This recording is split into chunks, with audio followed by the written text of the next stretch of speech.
am DM Leech, also known as the Last Hit Point Hero, and you have found your way to my friends and I's favorite little corner of the internet. At least, favorite for the next 3 hours. Hours. We're so very glad you're here. We hope you enjoy your stay. Over the course of the next several months, we are going to be working our way through the Dungeons & Dragons 5th edition adventure module Curse of Strahd. Enraged by loss, giving in to death, the light retreats. Have those meant to bring hope lost it? We will have to wait and see. First and foremost, no attempt has been made to make this story child appropriate. While necessary changes to problematic material have been made, it's still a dark and stormy gothic horror story. So this is your content warning. There will be adult language, descriptions of violence and like gore, homicide, patricide, suicide, much less child endangerment, and any number of other dark elements. Our players are here to bring the light. While safety tools are in place for the players themselves, you as the viewer simply don't have that luxury. If you know of any sensitivities to any of the listed topics, please keep a teleportation spell prepared and ready. Barring that ready to action, please kick back, relax, keep all heads, hands, paws, and claws inside the stream at all times, slap that follow button to join Strahd's growing horde, and, above all else, be good. That's the rule. Be good. Item B. We have blood-splattered dice to give away, and someone had to win. So we are more than happy to announce the winner this evening, and we'll be announcing it a second time on Twitter so everyone knows. The winner of the blood splattered dice is Rogue09X. Also goes by Nick. We're glad you won. We hope you enjoy these dice. I'm going to try and get them to you before Halloween games begin, so you can roll with bloody dice. I'll be tagging Side you on note, I have a set of the bloody dice and they're amazing. We'll test it real quick. That was a 15, so the inaugural roll of me. I probably How broke dare the you dice. roll somebody else's dice? I already rolled the dice. Wow! I You can't. won't tell him. These dice have been in front of me for a month. Do you know how many times I've rolled these dice? I mean, alright, you're valid.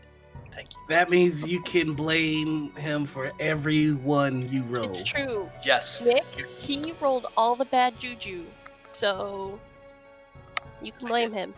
Blame Blame me. Dane. I accept blame. You will have them for your Halloween games as long as all goes well with the post office. And hope you stick around to enjoy the game.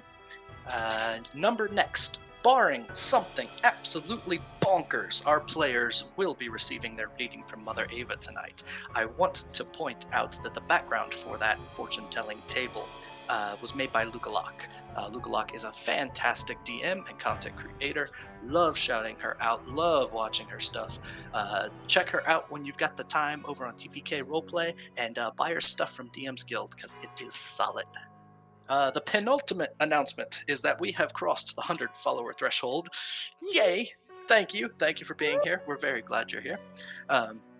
So I was thinking, probably ought to do a one-shot of some kind. Maybe a classic dungeon. Dungeon with a classic dungeon with a twist. I'm liking this. I think we can work this out. Is it gonna be a happy one? It's gonna be a happy one where everyone lives? Have you played a classic dungeon? There has not been a happy dungeon in Advanced Dungeons and Dragons ever, and that's what makes them so fun. Okay. Accurate. So we will be diving in at some point in the future, Tomb of Horrors with a twist. Anyone that plays will be a kobold. Anyone who has come to D&D in the last 10 years, you're about to learn a mechanic called save versus death. And that's where the fun really comes in. Keep your eyes open for a unique take on an old school dungeon. Details coming soon-ish. Finality. You may not know these amazing players. Let's change that. Everyone here is going to say hello, introduce themselves and their characters, plug other shows or projects they're participating in, games they play, and they are going to share their favorite musical number. Now, some of you might feel compelled to drag that out a little bit, but don't sing the entire musical. Goodness gracious. You don't even have to sing the one you like. Just share. What's your favorite? Anything from Disney to Broadway, anything in between. So let's begin with our introductions while you think. Frantically Google's lyrics. That's what I'm doing. You don't have to sing it, but I'm here for it if you do. They won't twist Do we in get knots. inspiration if we do?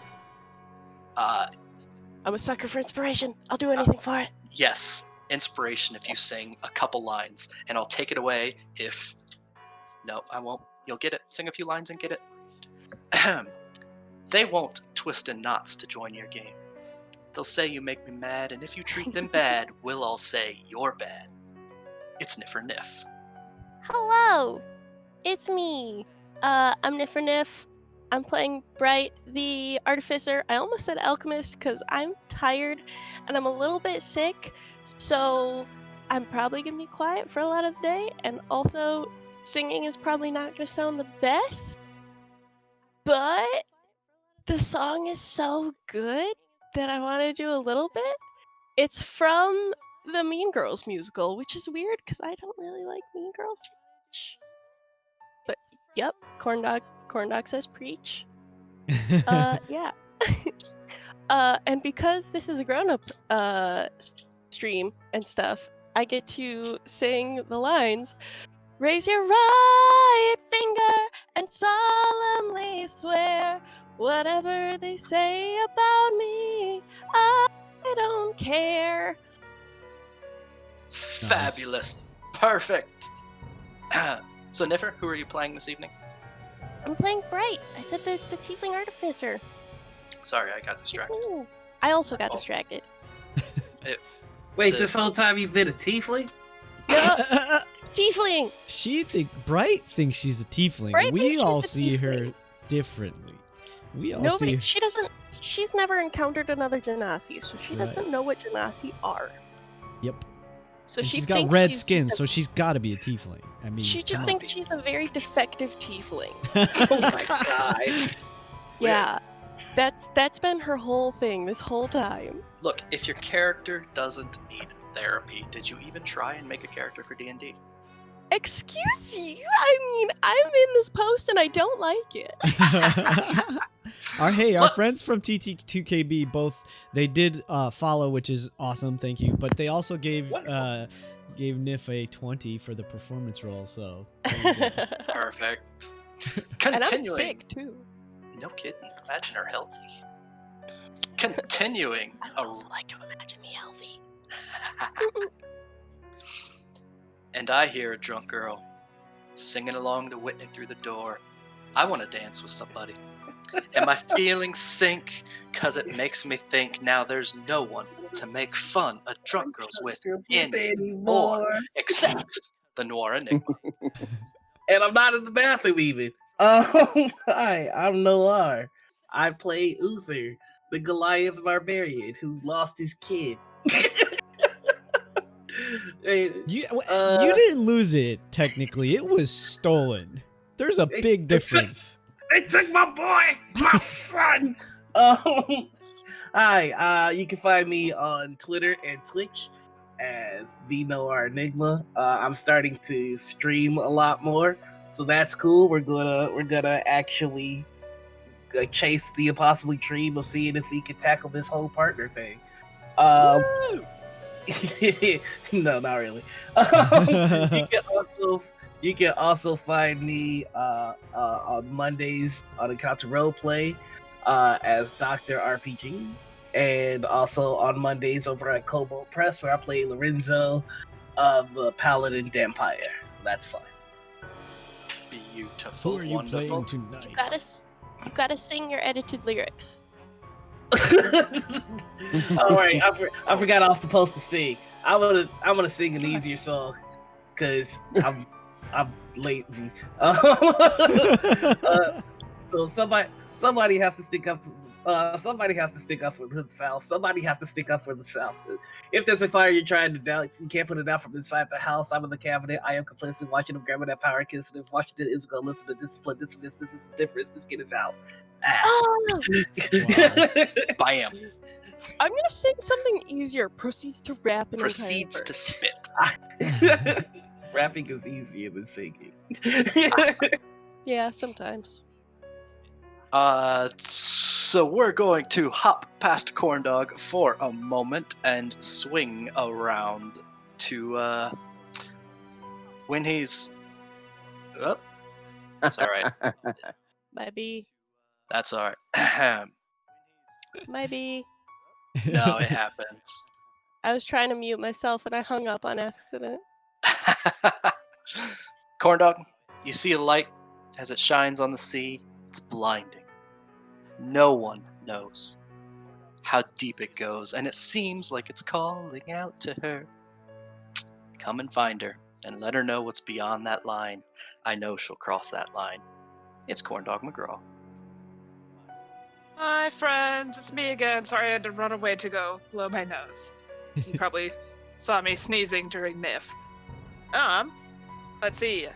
I'm on the internet as Corndogg McGraw, but there'll be less and less of me as we approach things here in America. I am playing a halfling fighter rogue named Ficus Fig. She's having a good time? No, probably not. But I think she'll need therapy after this, but I don't think she needed therapy before this. She was quite a wholesome little halfling. Other than that, not a whole lot going on. I am excited to disappear into the woods, not this weekend, but next weekend, and paint miniatures and listen to D&D podcasts. So if you guys have any fun one-shots that you've listened to in the past, send those my way, because that'll be something nice to have on in the background while I paint Star Wars Legion minis and some Critical Role minis. Fast time at D&D Good High. choice. Sephiroth is putting out amazing content. Excellent. Wonderful. Swinging around. When he's stuck with a day that's gray and lonely, he'll stick out his chin and grin and say, "Oh, 1 in 20 D&D will still love you tomorrow." Yes, you will. No, I'm just kidding. I'm Gregory, and yep, 1 in 20 D&D is where you can find me, or at Gregory Festo, which it says right down there. I am thrilled to be playing Leaf in the Sunlight of Summer, and in that vein, Leaf is a Tabaxi Ranger. I am playing the Monster Slayer Ranger, which is very fun so far. I am enjoying it, and in the sort of theme of his name, I suppose, it should be as no surprise that this is one of my favorite songs. I used to listen to it when I was a little kid all the time, because that's when the movie came out, and we got a record player, and I used to play it over and over and over again. Gregory, what's a record player? Yeah, I know. The sun'll come out tomorrow. Bet your bottom dollar that tomorrow there'll be sun. Just thinking about tomorrow clears away the cobwebs and the sorrow till there's none. When I'm stuck in a day that's gray and lonely, I just stick out my chin and grin and say... I'm sorry, what were you gonna say, Nif? I was gonna say, we're gonna drop a mixtape now, right? Sure, let's do it. Oh, No. I'm shaking because of nerves, so that was fun.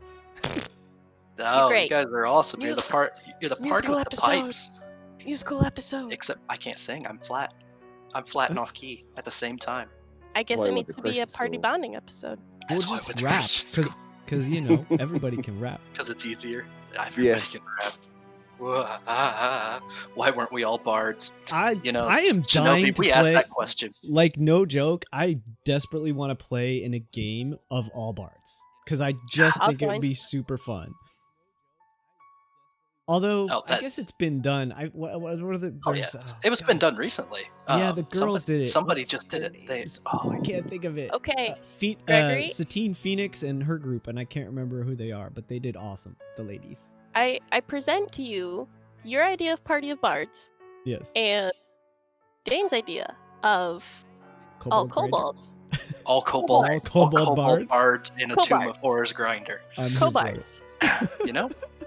You know, we could see how that goes. Make it so.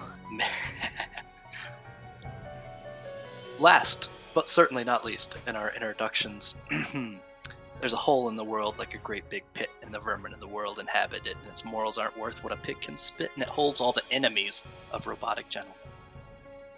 How you guys doing? Yes, anything Tim Burton is my life, musical wise. Between Sweeney Todd and Nightmare Before Christmas, I used to have those actually playing in my car while I drove because I'm that big of a dork. And I just see that I already have inspiration, so I'm not singing it. So there. Yeah, I still have the also CD in my took phone. inspiration. Nightmare Before Christmas is the best. Mm-hmm. Oh, I've Night Before never Christmas is actually seen it. life-changing. Watch mean it that's- twice a year. I spit Devon Dig lyrics for no goddamn reason. You guys forgot you You have all it got too. inspiration for Excuse last round. you. Yeah, We yeah. were made happier by you singing, so it wasn't worth it. You all have inspired the DM. Now, No, Corndogg, that's bad. That's bad. Corndogg pointed out that she did forget her song, so we're gonna circle back around. So, Corndogg, feel free. All right, so it's from the hit musical Teenage Mutant Ninja Turtles 2: Secret of the Ooze. That's a thing. If you guys recall, there is a part where Vanilla Ice graces us with his presence Oh, and gosh. introduces us to the ninja rap, What? which I have Go, entirely ninja, go, memorized. go. Yes. But it starts off as, "Yo, free machine, gotta rock the town without being seen. Have you ever seen a turtle get down? Slamming, Yeah. jamming to the new spring sound. Yeah, everybody let's groove. Vanilla is here with the new jack groove. Gotta rock and roll the place with the power of the ninja turtle face. Iceman, you Iceman. know I'm not playing. Never can be shown what the turtles are saying. Ninja, Ninja, rap, rap. ninja, rap, ninja, rap. Go, go, go, go, Go ninja, go ninja, go! Yeah. Yeah, That- that was place. so dope. This is That is life-changing. Awesome. My favorite musical number of all time. That's And I awesome. also know all the dance moves that go with it too, which usually end in me getting injured because I cannot break dance. Look at the confusion on her face. Oh yeah, So young. poor baby Niffer. said with love. Still got it on VHS. It's Yeah. My so roommate good. and I have a VHS player, and that's the only VHS we have.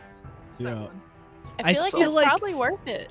Isn't that like the American version of like a kaiju battle kind of, Doesn't it feel, it had that feeling of, even though they didn't stomp on like little tiny buildings, they were in the cool suits and they were literally having ninja fights. Oh yeah. Yeah, and then like Master Splinter get like wicked big. So like he did get crazy big because of the ooze. Just went around stomping and destroying everything. Oh gosh. Feel like Master Shredder, not Master Splinter. Sorry, Yeah, I Shredder. know it. It's fine. Okay. Shredder went right. Yeah. Sorry, everyone. I know my faux pas. What? So, with all of that life-changing information poured into your brain holes, now it's time to pick up our wonderful summary of last session. A session that was as smooth as buttermilk, as No. Niffer centers herself and shares from the fabled Unicorn Journal. Our baby's gone. Okay. The group had escorted Barovius Burgomaster and his sister to the Temple of the Morning Lord, intending to bury their father. They discovered the priest was hiding his son turned vampire spawn, and they disposed of the child. Bright looked everywhere for Tobias, but Ireena admitted to being charmed into handing him over to a mysterious figure who disappeared into the woods. Uther flew into a rage upon finding out, only calming down after Ficus' well-timed, exhausted sob fest. A mood. The party separated to deal with their stress in their own ways. Leaf tracked as much as he could in the woods. Sol put the bones of Death House to rest, and Uther slaughtered a priest. Eventually, they reconvened and agreed to take Ireena to see Mother Ava, a Vistani seer, some distance through the woods. Ismark stayed behind, and the group set off. They encountered a gallows, divided on sleeping near it, and eventually moved on. The night held nightmares again, this time for Ficus, and many conversations are to come. Thank you, absolutely. That was wonderful as always, and it brings us to where we will begin for the evening, which is at camp. Not too far removed from the gallows and the experience there. Just enough off the beaten path to not be on the road itself. You find a small clearing in the trees. Perhaps something larger had once bedded down there, but it's long past. Safe enough and content enough, you all begin to settle in for the evening. Ficus immediately flops into a bedroll and passes out, while the rest of you have the camp to yourself. It is about 10:30 at night. Also, We had sort of declared that we're going to do a watch with, as typical, Solaire is going to basically stay alert the whole night because he doesn't require sleep. However, Leaf had suggested that we would double up so that each of us would take a shift with Solaire, just to be on the safe side because we're sort of in a very scary place. And also, Except Leaf had Ficus, she offered to doesn't have take. to. Yes, except Ficus, that's correct. And then Leaf had offered to take the middle watch during the night, which is usually the hardest one to deal with. So he would probably also go to sleep very quickly. Like he always does. He kind of like curls himself into a ball inside of his cloak, and he's probably out almost as quickly as Ficus. I had agreed to take the last watch, so somebody has to take the first. And it's not going to be Sol because he already is. So, Taking all the watches. So Uther, I So- guess, gets Uther. nominated. Hi. Fine. He just sits by the fire with his axe, and his axe in his hands, and his great sword stabbed into the ground in front of him.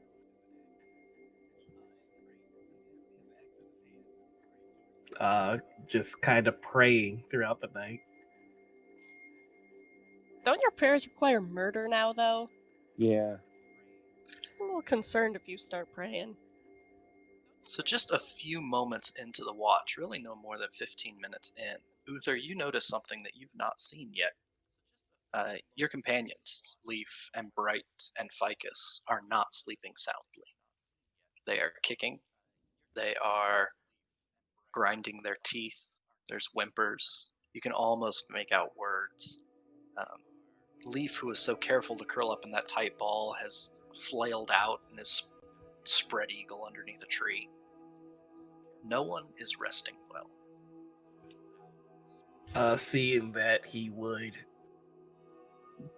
just slam his axe into the dirt and just kind of tuck Fig back in, and then go back to the fire.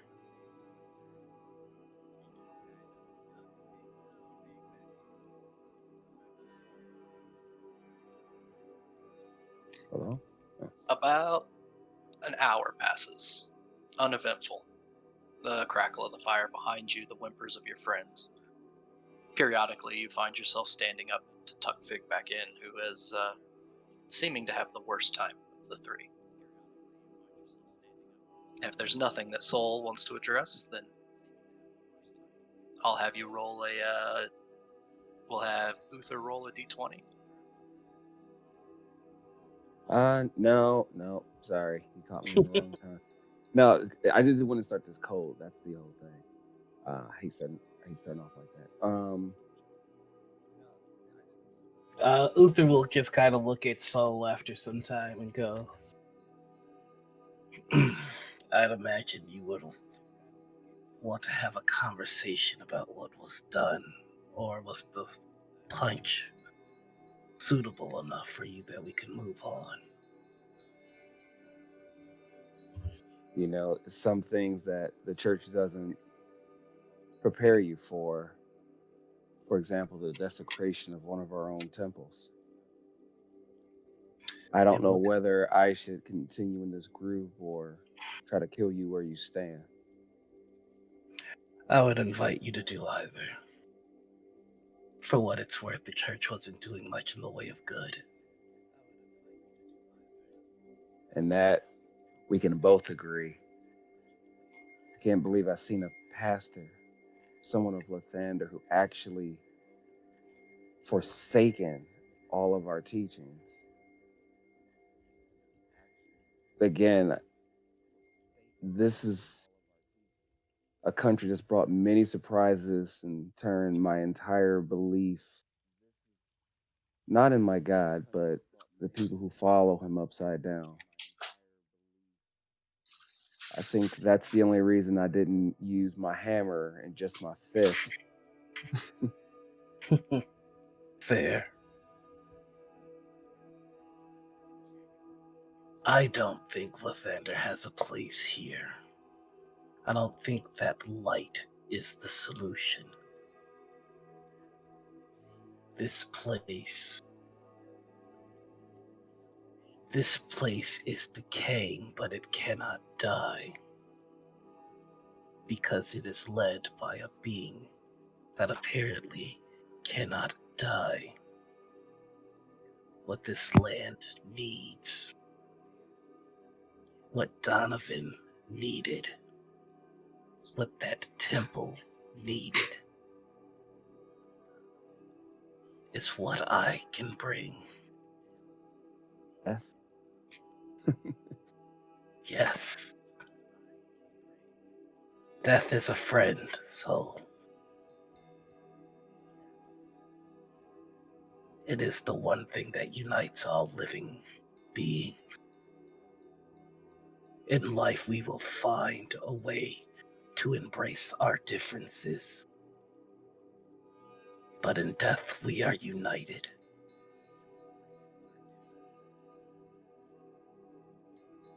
Death is a part of the experience. I give you that, but it's not the goal. You want to turn this land into what we fought in that graveyard. I want to give these people a chance. What we fought in that graveyard is a spit in the face of everything I believe.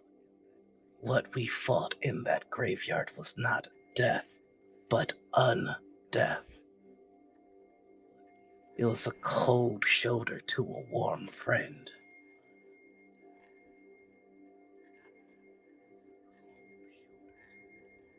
That's the kind of land this will be if we just bring more death to this place.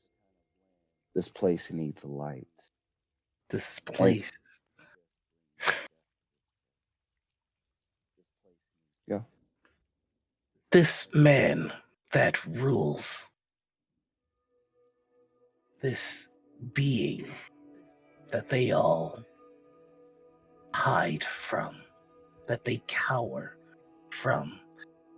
Tell me, how would your light save them from him? My light's going to save him, not just from the end of my warhammer. And then, so he'll gesture over to our companion. What's her name? Ireena. That woman, in spite of everything that she saw today, asked me about my church. When we leave here, we're going to leave her with the ability to bring and make her own light. That's what we're going to do. Death's not going to give her that option. Death's not going to give them any of them that option. That's the light. Just like you named your son that we're going to leave here.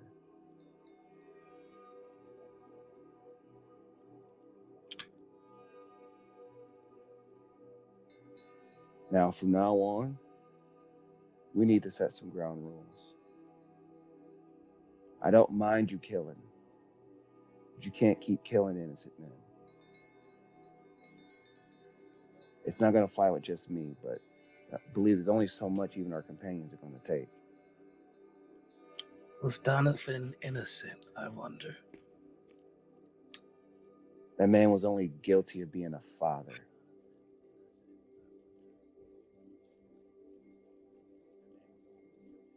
You know that just as well.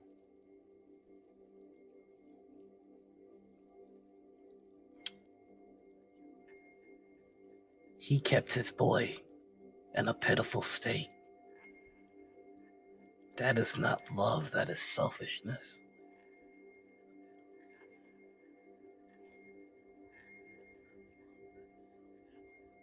And tell me, you say that so cold and calculated yourself, but if that was your boy, do you believe that you could have raised your axe to him? I am certain of it. It's easy to say when you don't have the choice.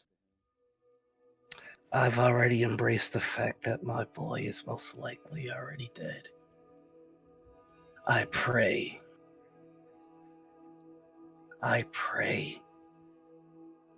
that he is, and not whatever that thing was.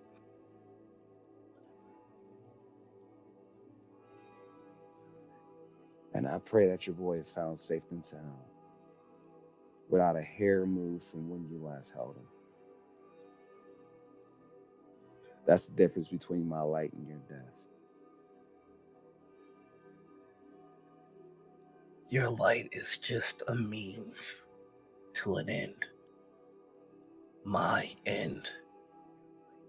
Your light would kill Strahd. I also intend to bring him to death. Your light ends your foes. I make no qualms about the method or the reason. I simply bring death. What she, and he points to Ireena, what she will learn from you is the method to bring death. Sure, surrounded by flowery words and prose and prayers. But the only thing that changes anything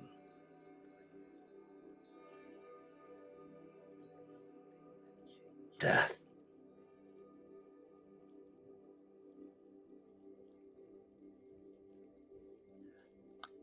Go ahead and roll for the watch. That's gonna be a 16. 16. Ugh, do I have ketchup in my die?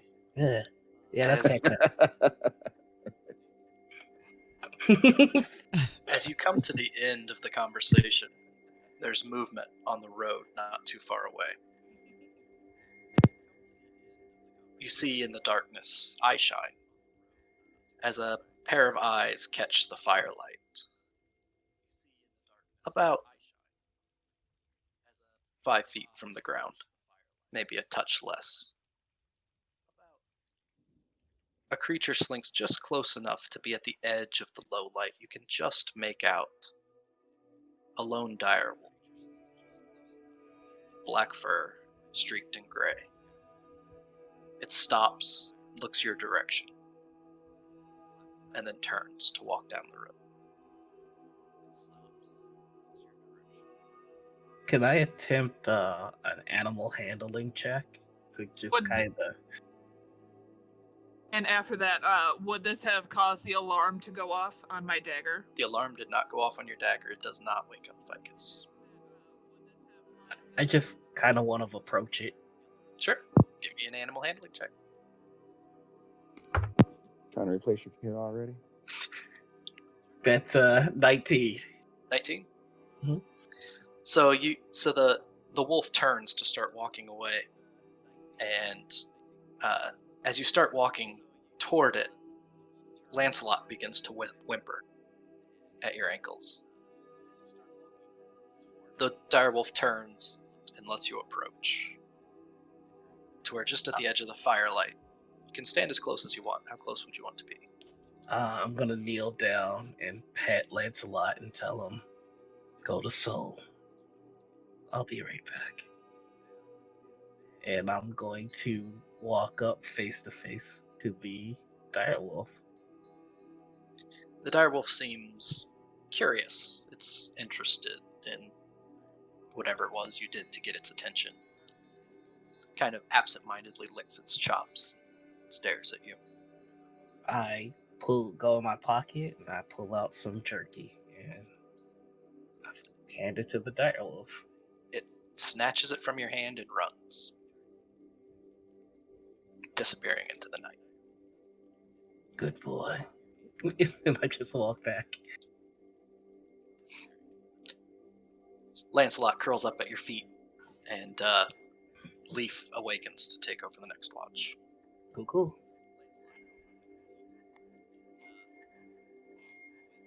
Leaf is probably gonna wake up sort of are we aware at all that we're like having these troubled dreams when we wake? So when you wake up, it doesn't take you long to recognize that, as Uther starts to turn in for the night, you can see Bright and Ficus both asleep, and they are kicking and whimpering. I mean, you feel a little sore, but no more sore or unrested than you would be had you slept outside without, you're not sleeping on a mattress. Well, and I'm thinking that he probably doesn't awaken in that sort of curled up natural position that he, would normally sleep in, and so and his cloak might be a little twisted, and so he'll sort of get up in like a little bit of a, not quite a huff, but just like a little bit troubled, like probably Soul would see like visibly. Leaf looks like irritable or something, like something's concerning him, and he definitely would probably keep to himself for a moment, or for several moments of just like looking and listening and watching, like seeing what's transpiring with the others, and just like he's tabaxi, right? So he's got cat's ears, so his ears would probably be twitching, and he's just gonna be listening to the sounds of the forest around them. So the sounds of the forest itself are hollow.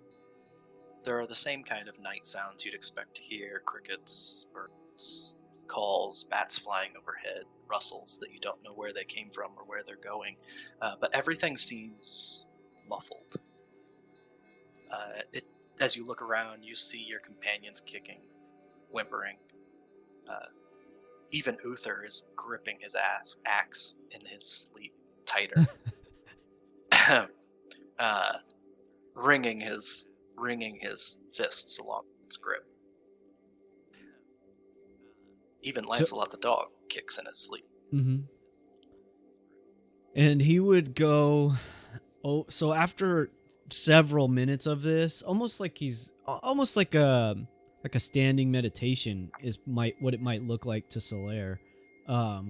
He would probably then sort of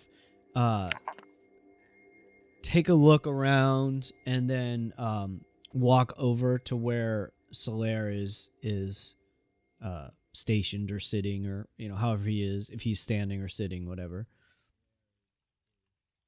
And there would, I think, Leaf wouldn't say anything for a while. Like he'll walk up to be like, it's obvious that he's standing in Solaire's presence, quote unquote, but he won't say anything right away. And he might not even be regarding Solaire necessarily. so much as just like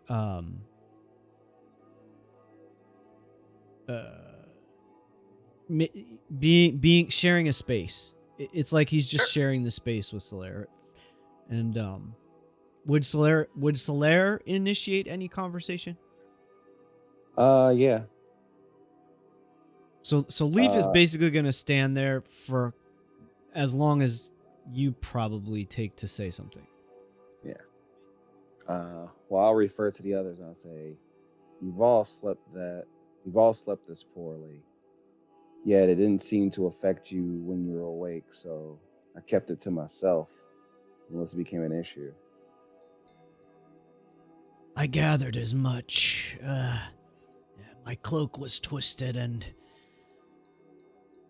I am sure I'm not above whatever is affecting us. I hope it doesn't carry over into our daily activities.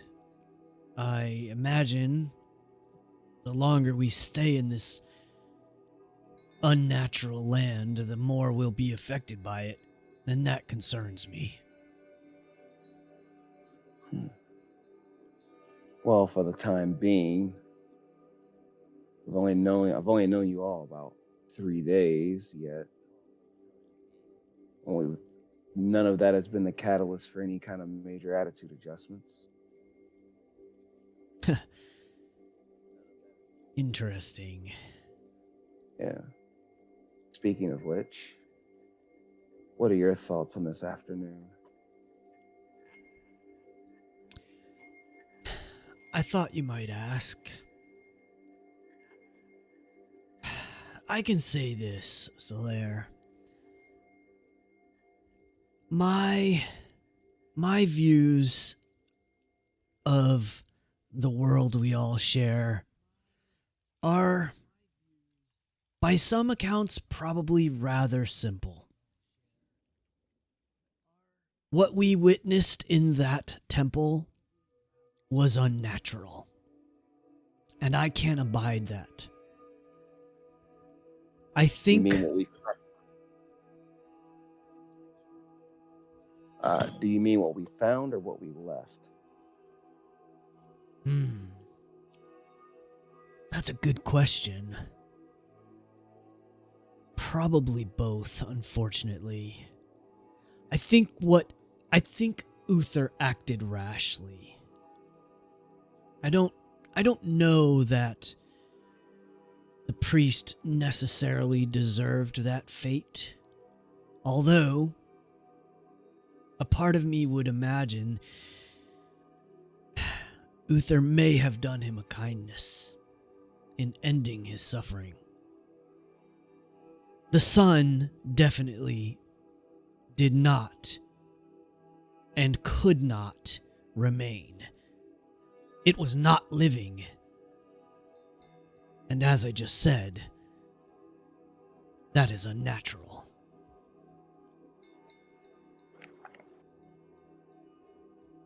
We've seen in the last few days many of these creatures rising from death. As my skills advance, I am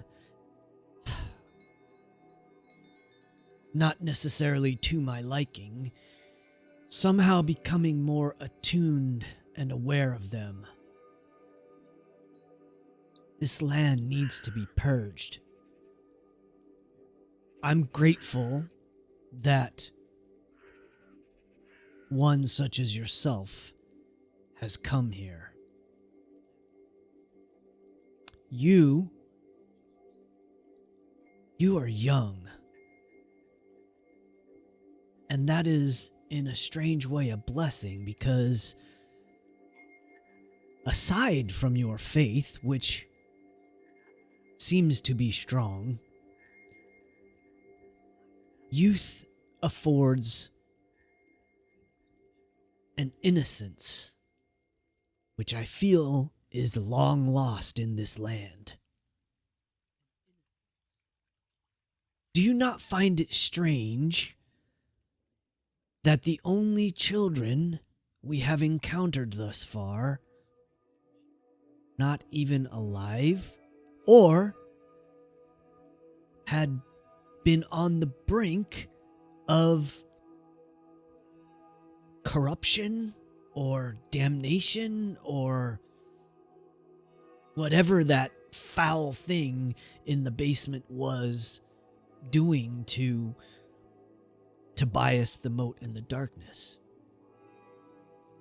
There are no other children here that I've seen.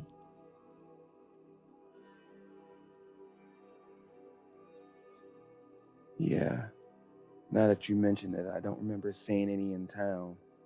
Exactly. That's odd. They didn't really teach mortals birth rates back at the church, so I'm not very familiar with your populations. But as you can see, it's only odd that we only found 3 children in one house. Well, think to the town we met in. During the day, well, this is strange. I'm not even sure how much experience you had before we met, but I can tell you, in town during the day, the cries, shouts, and laughter of children were around. They were to be heard. It is a natural occurrence. Every town across the land, this is what you would expect. As you walk through the forest, if you do not disturb the forest, you expect to hear the chittering of creatures and the calls of the birds. I hear none of that.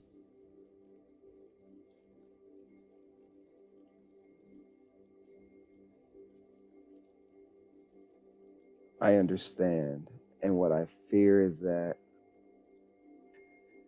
if we follow wholeheartedly Uther's way, this land will never hear that. I'm all for cleansing this land, but we may be at a war axe, but it needs a steadier hand than our barbarian. Agreed. He needs to be tempered. For I fear that it's going to come a day where it's going to be me standing between his next sacrifice. Well, I can assure you that I will stand with you. I do not wish to bring destruction or death to this land. It's already seen plenty of that. In fact, I would almost dare say that there's probably a purpose for you here that you may not even see yet, that none of us may see yet.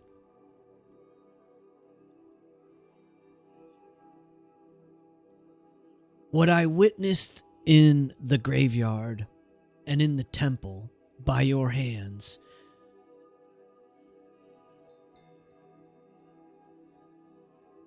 it was both impressive and profound. I respect that very much.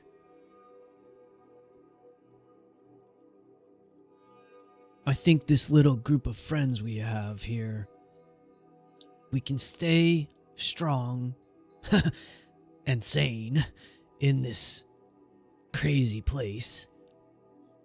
I think we can do great things together. But you're right. We'll need to help Uther.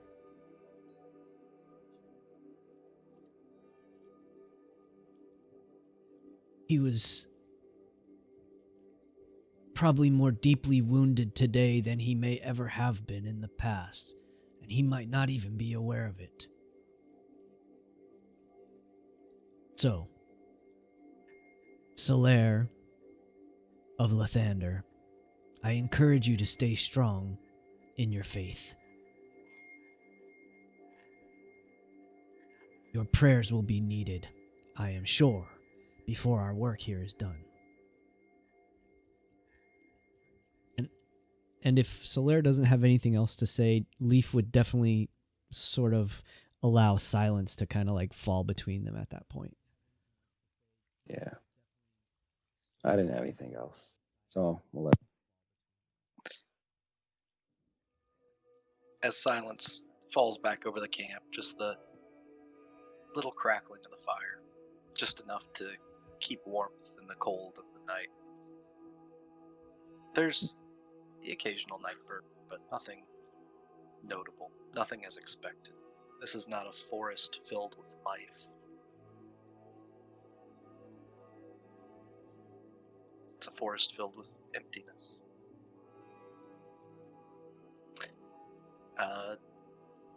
Leaf, go ahead and roll me a d20. Gladly. Ooh, that's a natural one. That's not a great way to start off. It is for this. Yeah. So the your watch ends without any other events, and whether Bright awakens on her own or you awaken her. Yeah, so the last thing is that when the sort of the time has elapsed for Leaf's watch, he would then he would rise and place a hand on Solaire's shoulder and say he would say thank you for your presence and your counsel. I will go awaken Bright. And then he would go and wake her up for her shift. Good morning. You know, canonically, Bright, very heavy sleeper. She was raised in a Vistani party camp, so she sleeps through everything. But she's kind of like rolls over and is like, yep. Just like rolls out of bed. And kind of just like turns back and is like, Leaf? Actually? I don't always know what to say, so I don't say much, but I've been thinking and I would like to tell you. Thank you for the other day.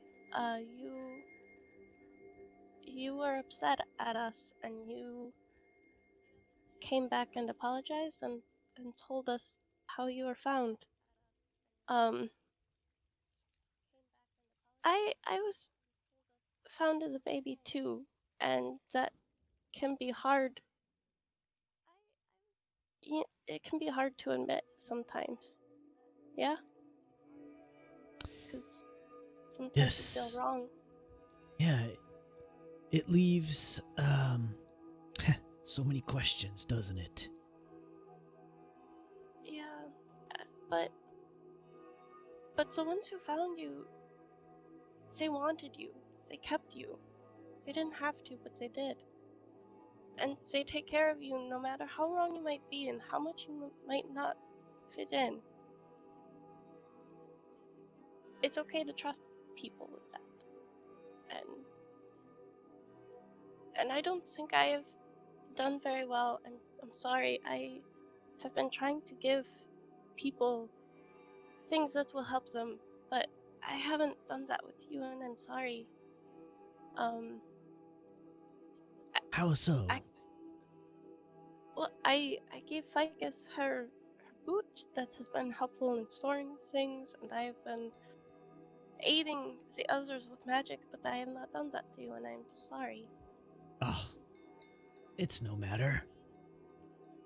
I have this, and she like pulls out her hand crossbow, and she said, I made this for myself, but I do not use it that often. I could instead make something for you, or perhaps Ficus, but I didn't know what you would think. Ficus maybe needs it, but I don't know that she would accept it very well right now.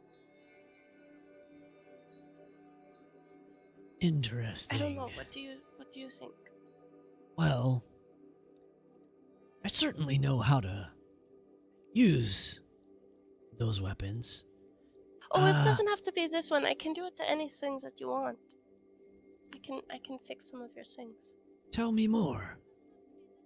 Well, okay, so, and she just kind of like goes into like a magical and technical explanation of like, well, this is just how you augment stuff to work better, and it's easy, and duh, and like just like really fast-winded and stuff. But yeah, um, I could do that if you want, or I don't know. Ficus seems to not handle things well. So maybe she needs it, but I don't want to leave you out, and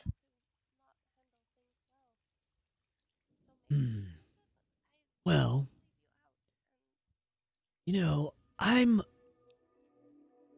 grateful for your offer, truly. And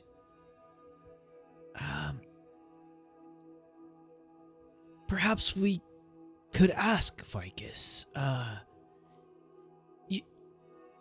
But first, let me make sure I understand. It sounds like you're suggesting that you have the skills to improve the weapons we're using. Is this correct? yes, but it takes some time and it takes some skill, and I can't do everyone's at once. But I I understand. could change it. I could split it between you. You could have the one day and she could have the next, but that would get complicated, and I don't know. I want to be fair to everyone.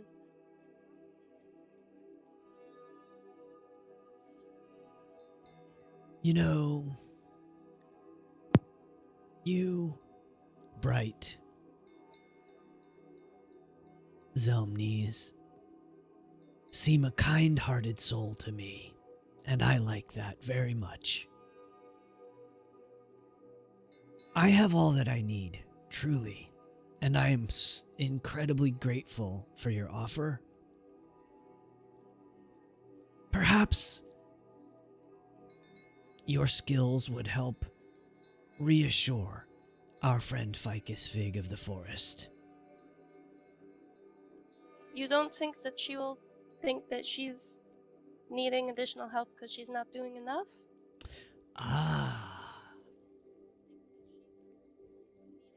I got that way when I was a kid a lot. Like, whenever people would offer to help me, I got offended that they didn't think I could do it. That is an admirable insight, Bright Zelmnies. It's pronounced Zelmnies, but okay. That's out of forgive character. me, Zelmnies. What up? May I make a suggestion then? Mm-hmm. Why don't you offer the whole group your ability and see who is open to it? Or perhaps we can decide as a group who it might benefit most. I am certainly... I would certainly appreciate any boost to my skills and abilities, but perhaps it would be better suited for someone else in the group. I need to think on this. In fact, I shall sleep on it, as they say. Okay. And thank you, Bright. I can do this for you. And I just kind of like turn to the robot dog, the artificer dog, and just like I about to like hit it, and then I realized that would make a bunch of noise, so I just like grab like one wire and just pull it out, and it just all collapses like into shambles, and it's not like dog figure anymore. And Bright kind of looks back at Leaf and just goes, "You were bothered by the dog, yes? It won't be a dog." And she just like goes and she spends her watch retinkering into a bipedal form so that it's a little like weird tiny like miniature knight that just walks around. Oh, so that's it's cool. literally just a miniature soul at this point. Oh, that's super cool. So So the over the That's course of the awesome. watch, Mhm. Bright, you, just like the others, notice for the first time that your companions don't sleep well. And not sleeping well is an understatement. You, as a Vistana, you understand that the others do not experience Barovia the way that you or people do.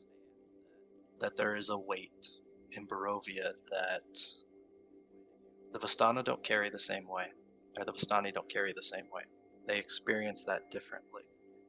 And while you're not overly surprised at their reaction to sleeping in Barovia, it still seems more pronounced than what's typical.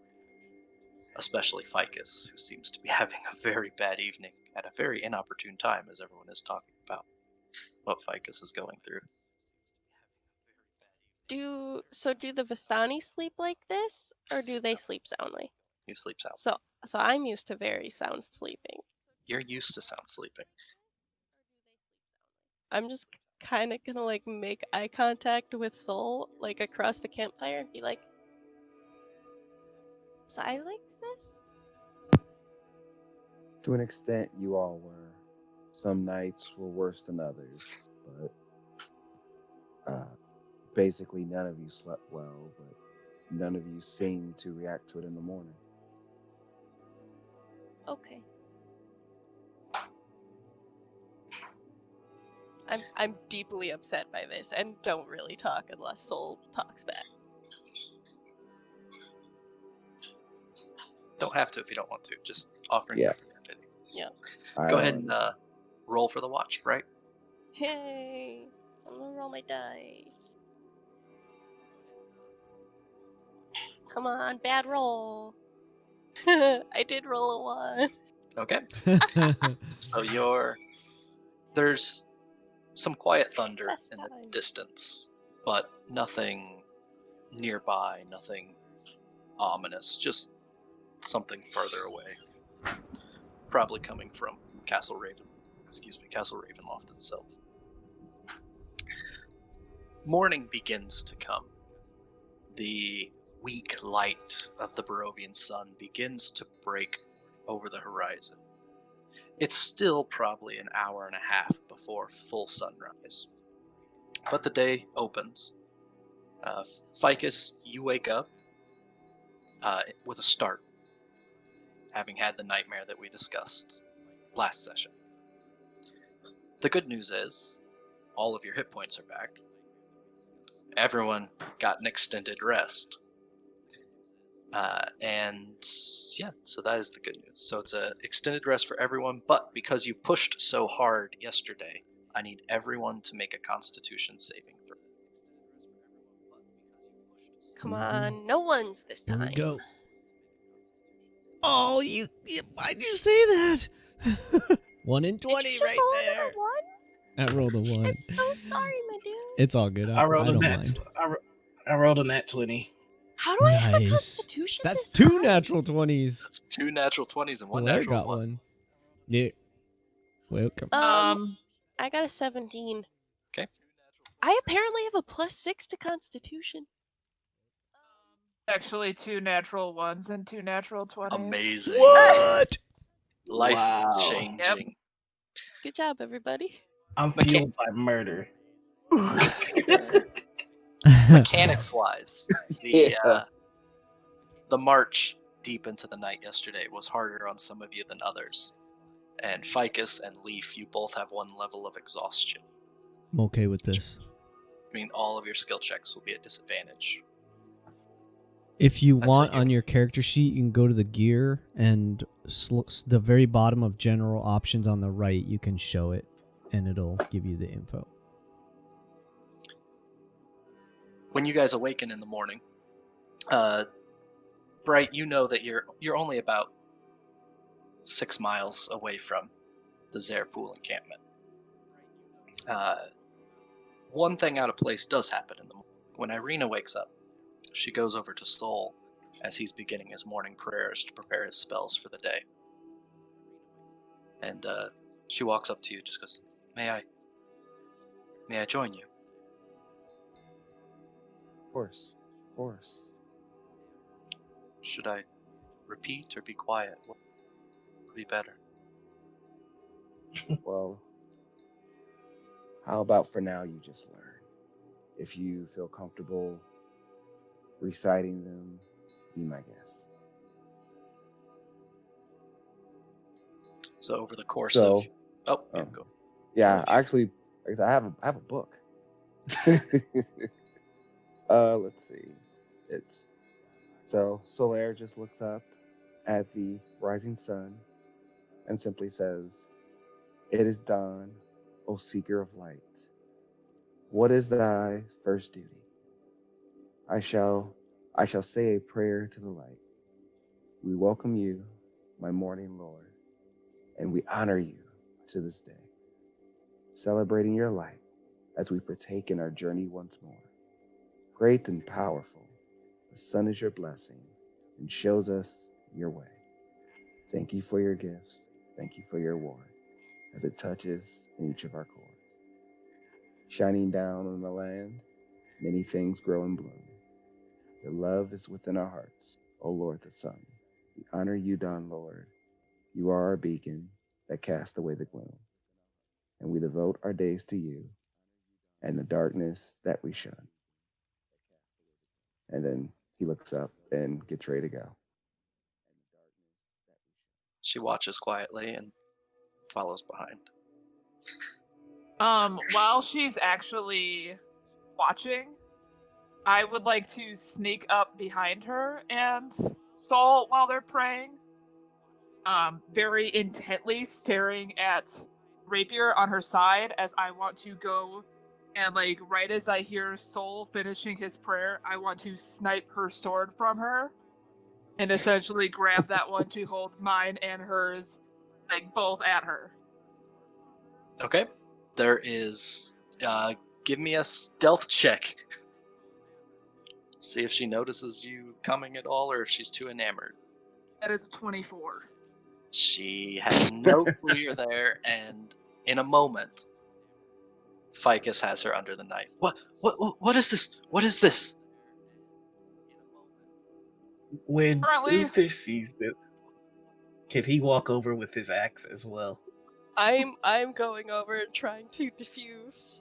It's understood that Uther would walk over with an axe. But Ficus, go ahead. After, like, a short second of just staring, like, into her eyes, she'll flip the rapier in her hand and hand it to her. Now that you've learned your prayers, time for you to train. You're coming with me. And she'll just, like, pull Ireena to the side of the fire and start fencing with her, because she is clearly the weakest link in Ficus's mind, and Ficus is still angry from her dream the night before. Like, feeling like she is less than, and she's like, "Fuck this, I am not less than, I'm gonna train this plebeian, I'm pissed." And so, like, she's probably a little bit more aggressive than she needs to be with Ireena, but at the same time, like, this is her way to, like, channel, like, I know what I'm doing, I know how to fight, I know how to do this. So she's making everyone probably a little anxious, Very. but she's attempting to teach in this moment. Uther just looks at Soul and goes, "Disappointing." So Ireena, literally fearing for her life for a moment, having every regret flash through her mind, except she takes to it. She's not as terrible as you thought she would be, but she's still pretty bad.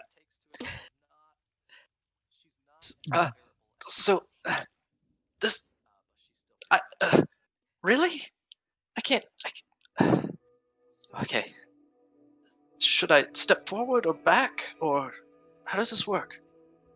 I guess we'll come alongside and, like, position her hips and tell her how to lean, very much coaching her through it, and have her just kind of, like, stab into the base of a tree a couple times, just walking her through the motions and, like, showing her, like, what's going to be more powerful, like, what's going to channel more of her weight forward. Because this is stick 'em with the pointy bit and not a slash, so you have to be very, very active in the actual point and poke. I am looking at my weapons, and now I'm realizing I also need to get a little better at the stabby stab. So I'm just gonna maybe also join those lessons. Do it. I will gladly teach. Okay, cool. So over the course of 20 minutes or so, the three of you have a rather intense training session. And before, about the time it gets to the end of the 20 minutes, Ireena is tired and panting and actually needs to roll to see if she is exhausted as well.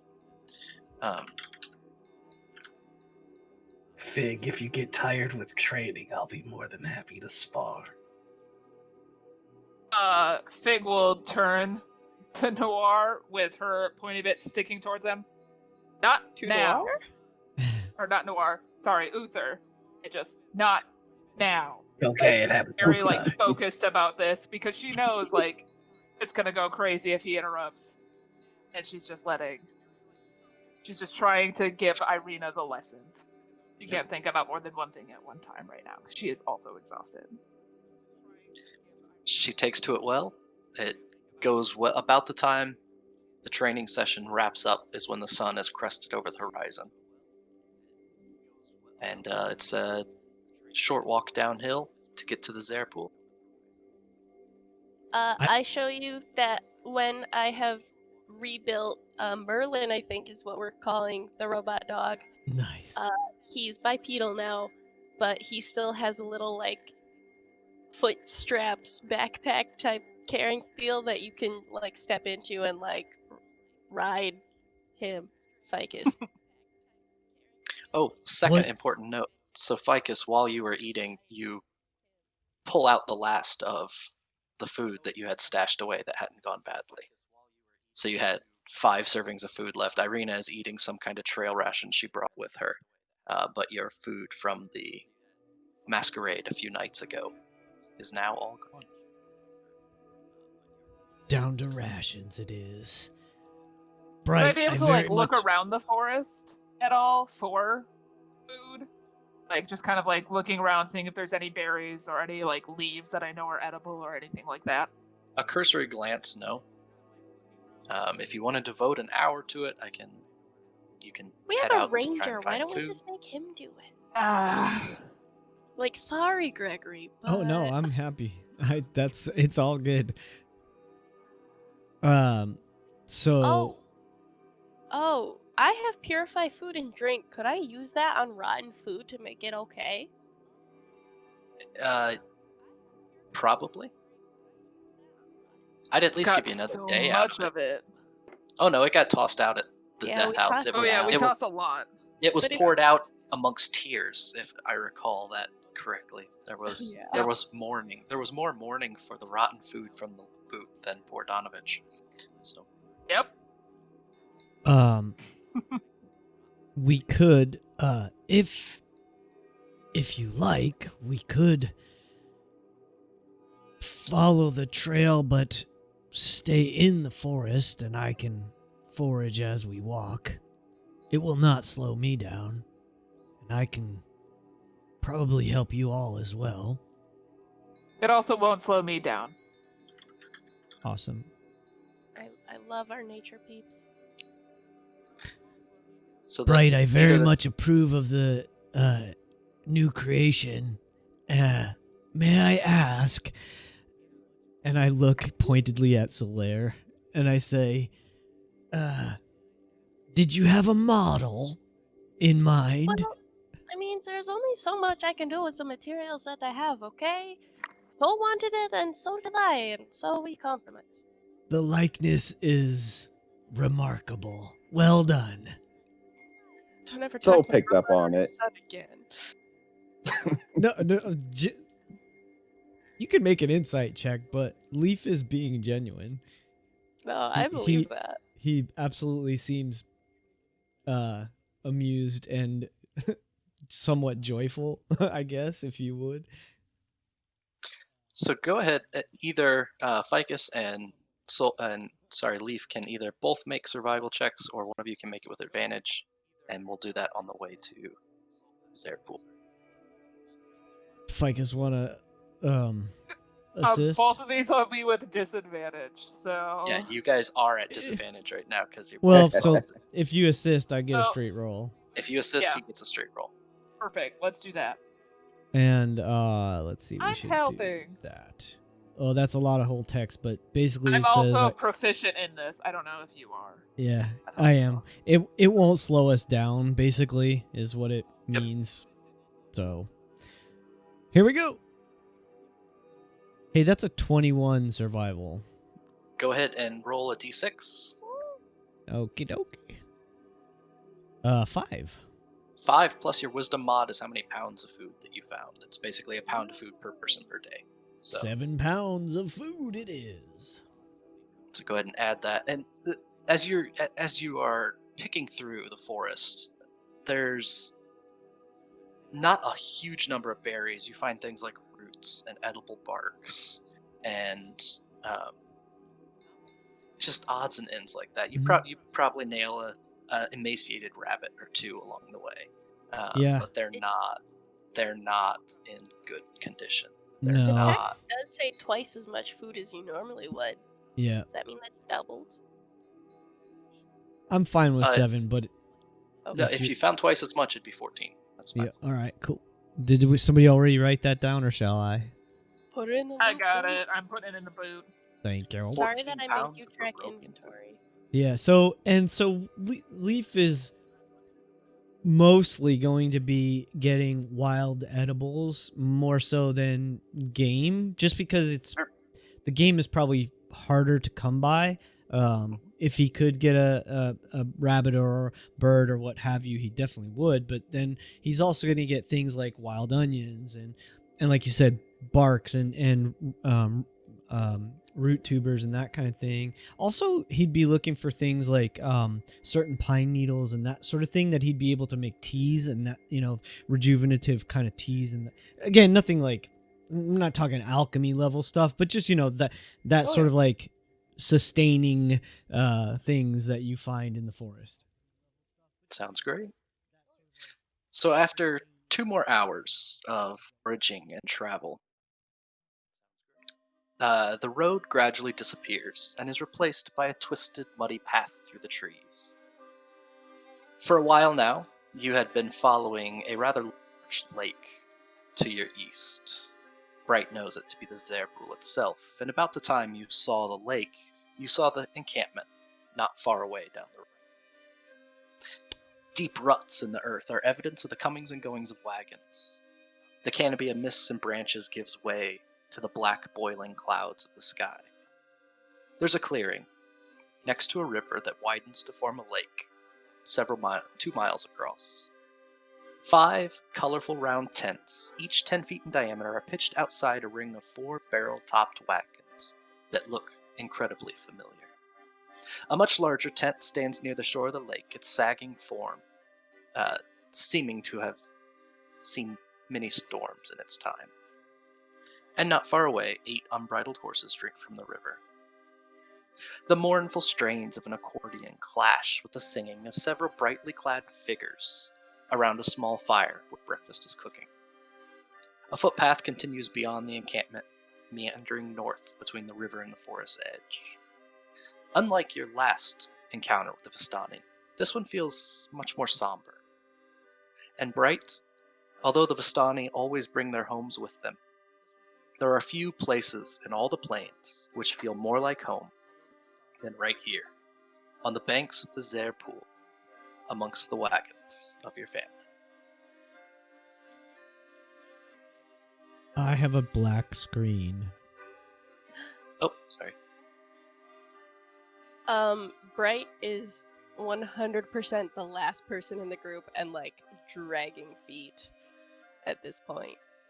Thank you. Oh yeah, look at them.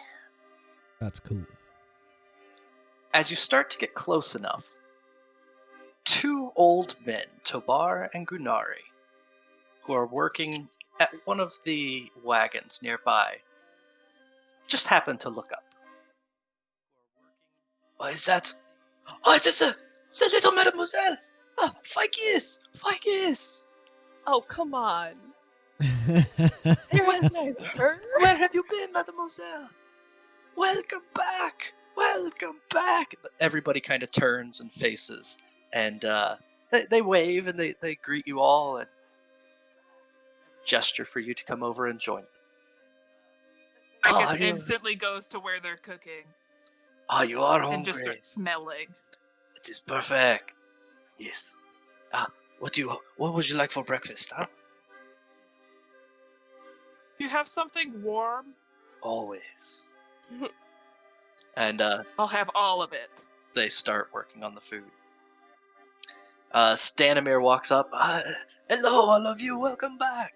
It is so wonderful to see your faces. You were a few days behind, yes, but you made it, and that is so wonderful. Kind of scans over you, pauses for a second over Bright, just nods. Will you join us? Yes.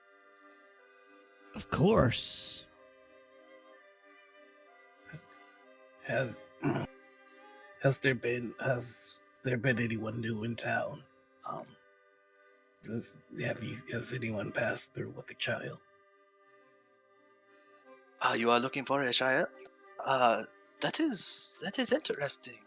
He points over to the eastern part of the camp, where there's a trio of people that most of you won't recognize.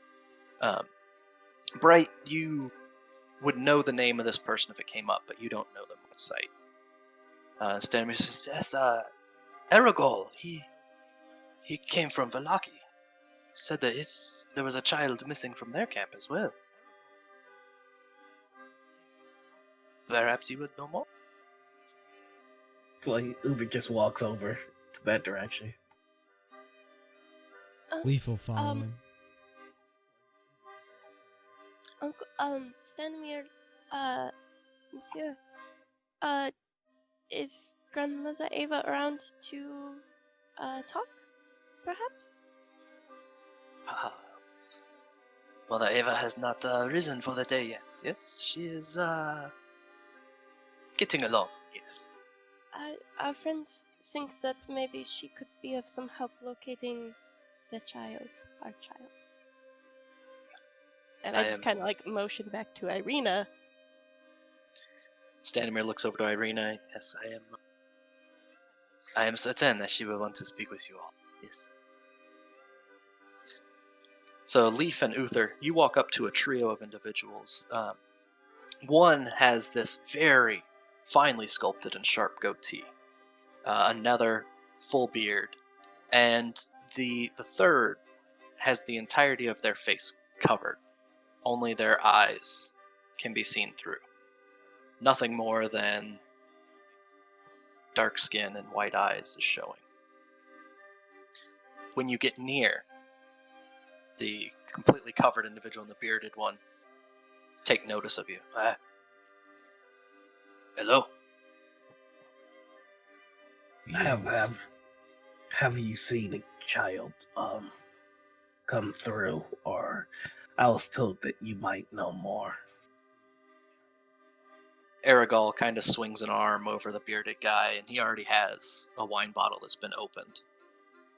He is a bit off already. Aragol says, you are looking for a child as well. We are too. My niece, Arabelle, she has... We've not seen a child come through, but... I suppose we have something in common, yes? Do you know what happened to your niece? No, we were hoping to ask Mother Eva. Mother sees. Mother shows. Perhaps I could be a little more direct. Did she go missing or was she taken? Do you know?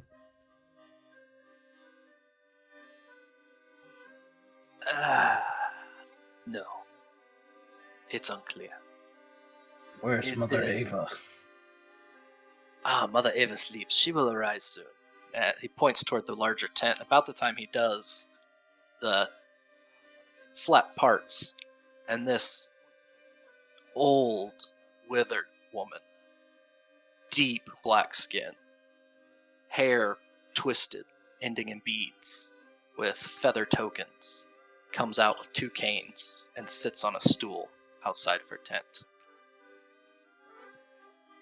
When she comes out, the entire camp just turns around and says, "Good morning, mother! Good morning!" She kind of lifts a cane in silence.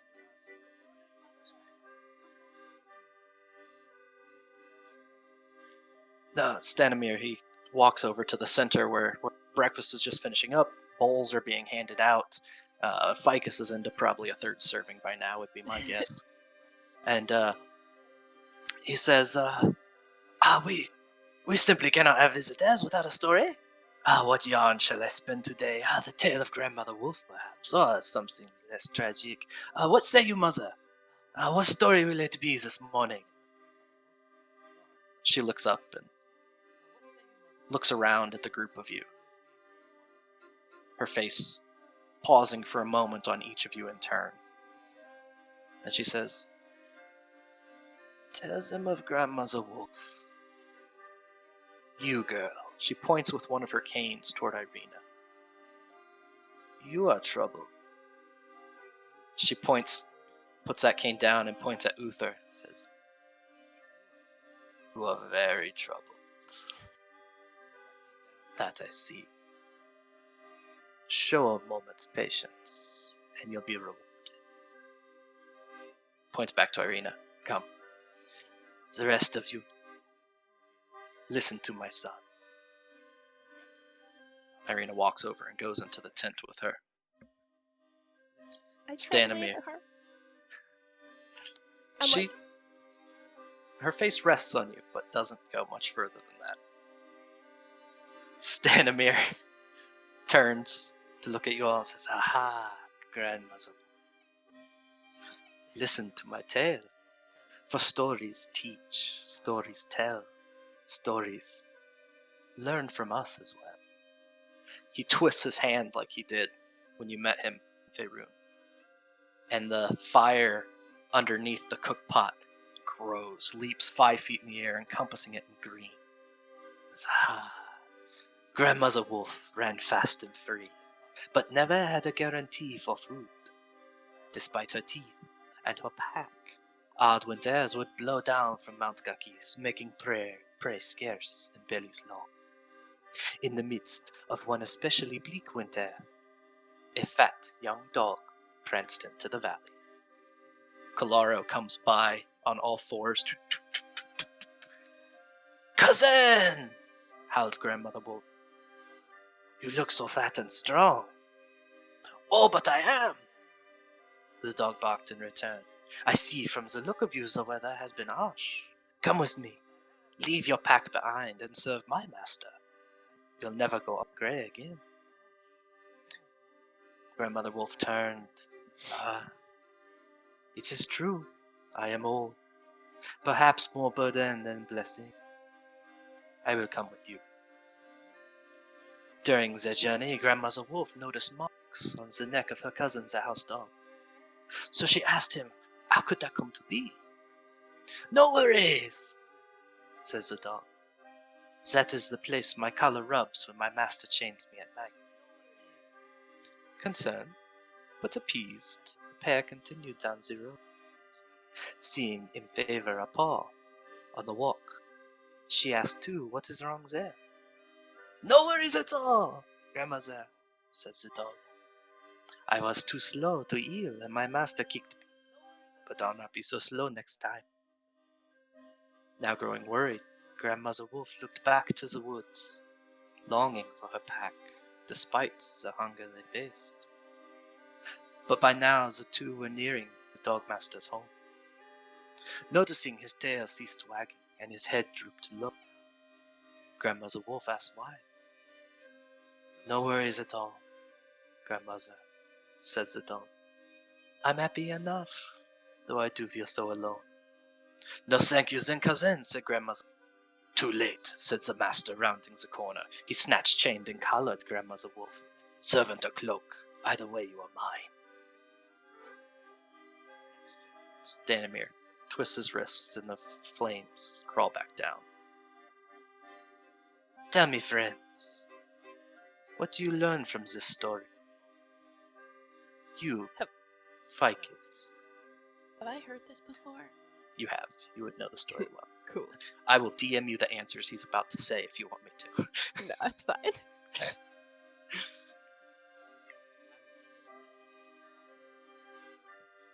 What did I learn from it? Yes. Trust your cousins. Trust yourself. You feel like something's going wrong. Don't just follow it blindly. It is so good to hear a take of someone that has not heard our tales before.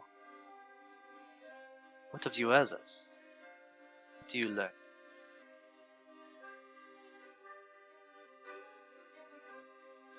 I'm like only half paying attention because I'm sitting next to Tranquil, by the way. So we're just like elbowing each other and like snitching and stuff. Lathander, may I tell you? Do not trade your freedom so lightly. Do not confuse success with happiness. Do not think yourself a burden to those who truly love you.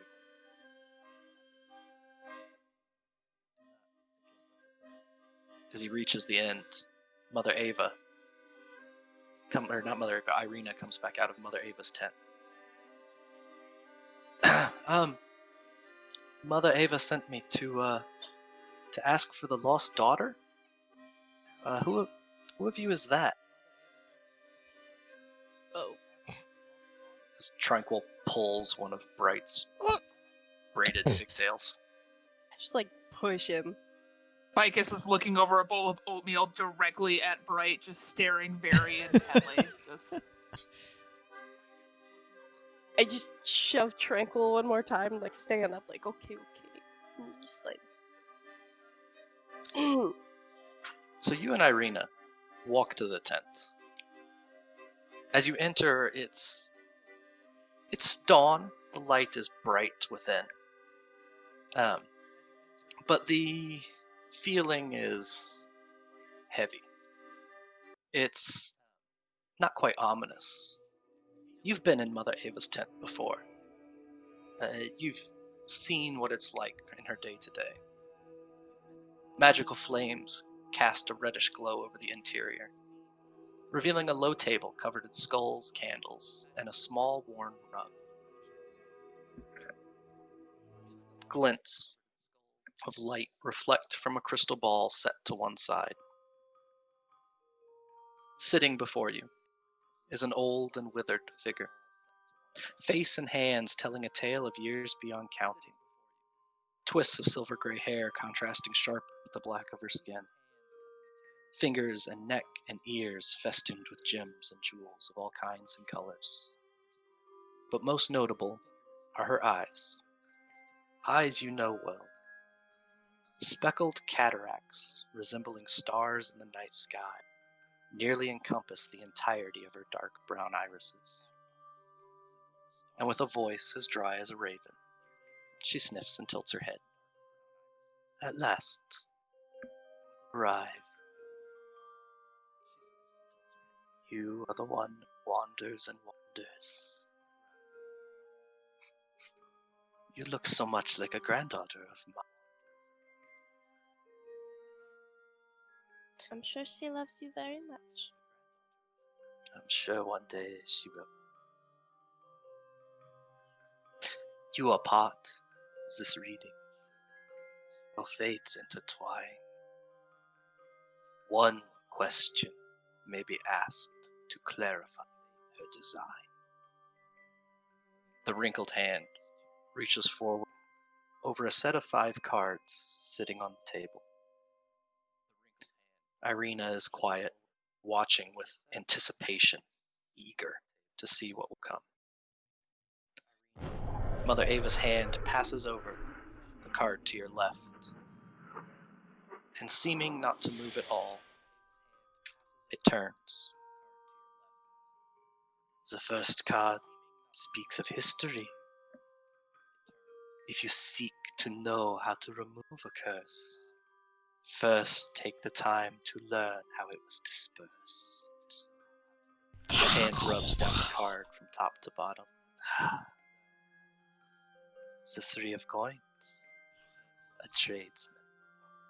A card which speaks of open commerce, of exchange, of profit. This one holds a cup. Once within was a taste of happiness. Now the cup is but half full and running out. Follow the 3-coin cup, and you will learn more of the Dreadlord's curse. You are part of this reading. Your fates intertwine. One question may be asked to clarify her design.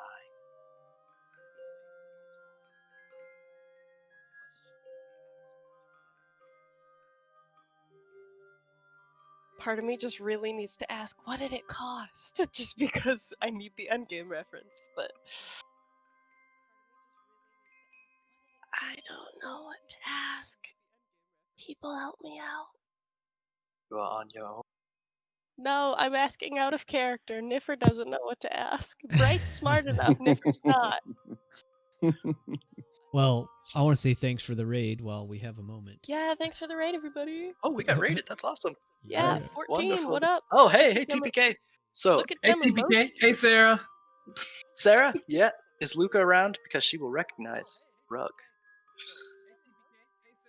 I didn't see Luca, but No. if you're there, hey, Luca. Ah. What does Bright want to know about? What does Bright want to know? I don't know. Also, this is the struggle with playing high intelligence characters. Is I when you're know. not the same level of intelligence. It's like, well, what do I do next? I can't solve a puzzle. Like, I have a processing learning disability, and Where's like, where's my having son? to take all of the time. My It's son. just like, what do I Where's do? my boy? Maybe that's the best question to ask. What do I do? Where's my boy? Where's my son? Tell me exactly what to do. Notice that was not in accent, so you can't take that as the actual question.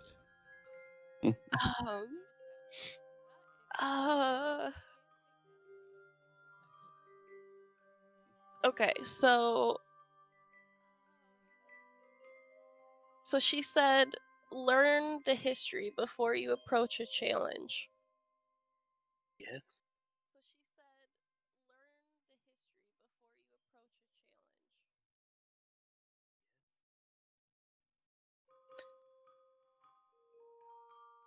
What?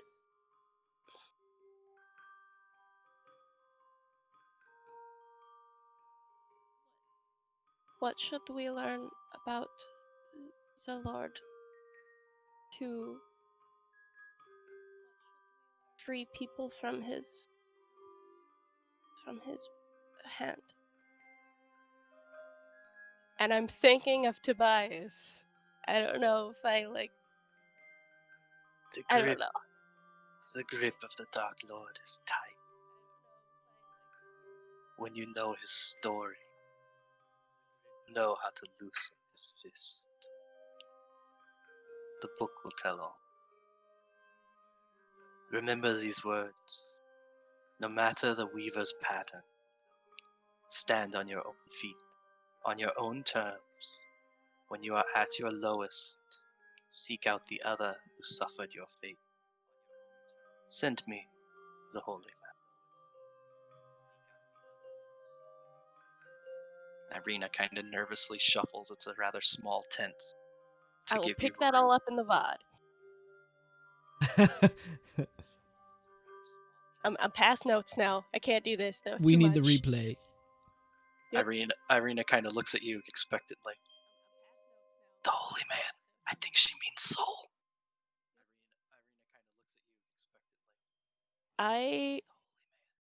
Is her hand still on the table? No, she's pulled him back.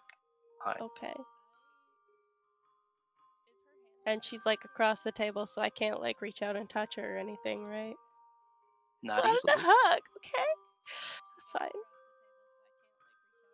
I will kind of just like bow to her and like nod and stuff and just be like, thank you, and then just leave. And then I will go get Sol. And I will not make a huge announcement in front of the entire camp. Thanks very much, Ireena. I will just walk over to him and be like, Sol, you are next. Oh, she wants to see me now? Yes, she will want to see all of us, I think. Think carefully before you give your answers. Thank you for the advice. So, whatever robot deep breath he can do. I don't know if robots breathe. And he walks into the tent as well. As you walk in, you see this old withered woman lean back a bit. Curious creature. Make not birth. It's all the same, I feel the fates swirling around you. You are part of this reading, your fates intertwine. One question be asked to clarify her design. Her hand moves toward the 5 cards in front of you and Ireena. Ireena again she's gripping the table edge, waiting, watching. And as the wrinkled hand passes over the top card, it turns. The second card speaks of faith, and her hand recoils. Unholy desecration of sacred land requires a cleansing by the faithful. Her fingers run from the top of the card to the bottom. The 3 of stars. Chantress. The very taste of the word is bitter and vile. Old blood and rotten meat. A card which speaks of forced exchange. Find the place where blood is taken for vanity, where love was taken for spite, where lives were drowned in rage, and where even the water cannot quench thirst.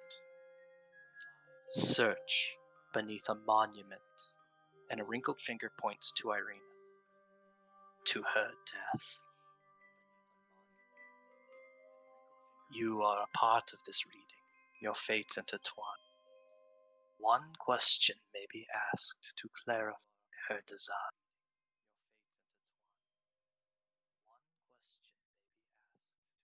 All right. So thanks for a moment. And he asks,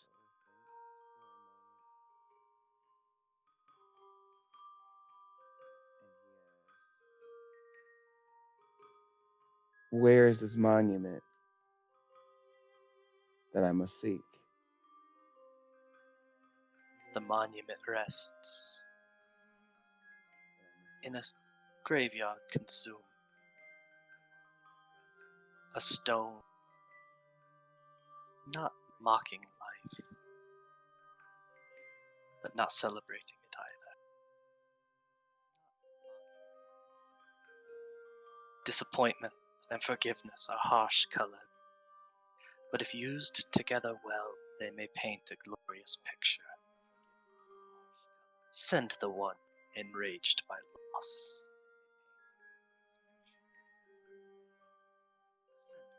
Thank you. And slowly, Sol gets up and walks back out, already knowing who he has to go pick up. So he heads towards Oh, really? Uther. Well, has to go talk to. He heads to Uther. The old woman wants to talk to you next. Good. He just immediately heads in. So it's just gonna go over to the side of the lake and contemplate what he was just told. I fear for my grandmother. Uther, you enter the tent. Yep. Ancient, wrinkled. Mm-hmm. As soon as the tent flap opens, you chase death like a lover scorn. He will elude you until you hold the light. Death is a friend who is reliable. It's only a matter of time before he comes to collect me. We'll learn. You are a part of this reading. Your fates intertwine. As she looks between you and Ireena, one question may be asked to clarify her design. I did not come for games. Where is my son? Do you know where I can find him? The thrice broken mere, malignant copy, a cancer born of jealousy. You will find the child where dreams are ground to dust, and the wicked west wind blows. Beware, Barbarian. Despite all your strength, a 3-cord rope does not break easily. It may be too much even for you. I have answered your question. Now listen to my words. She snaps her finger, and the card on the right flips on its own. The third card speaks of vengeance. Felling forever the darkness of the beast requires a light like the sun from the east. The 5 of glyphs. The druid. Green thumb with a black heart, he fletches his arrows in raven feathers. A card which speaks of growing violence. A sister's lost stones consumed by the wood. Move the root of the problem to uncover the knife. You've had your question. You are part of this reading. She points at the two of you, Ireena, and yourself. Your fates are intertwined. Send the keeper of the feather.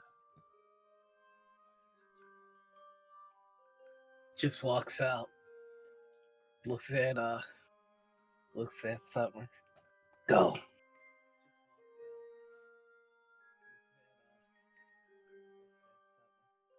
Who did you look at? No, he's looking at you. He's like, go. Oh, okay. So yeah, Leaf will sort of stand, and he actually looks around like unexpected, like he didn't expect that, and then he'll walk through inside. Found family is precious if you accept them. They can mean much more than you bear a token of your flock, do you not? He pulls the feather out. You are a part of this reading. Your fates intertwine. One question may be asked to clarify her design. Ireena's getting antsy at this point. Mother Ava's hand passes over the cards, and the card nearest to you two flips. The 4th card is a light in the darkness. Fighting alone is the domain lost. Take help from the hand of the one he would. The face of light. The innocent. Red of hair, bright of mind, the most curious sort. A card which points toward naivety of heart. Though long lived and relived, like a candle melted for its light, innocence is oft lost to dispel the dark. You are part of this reading. Your fates intertwine. One question may be asked to clarify her design.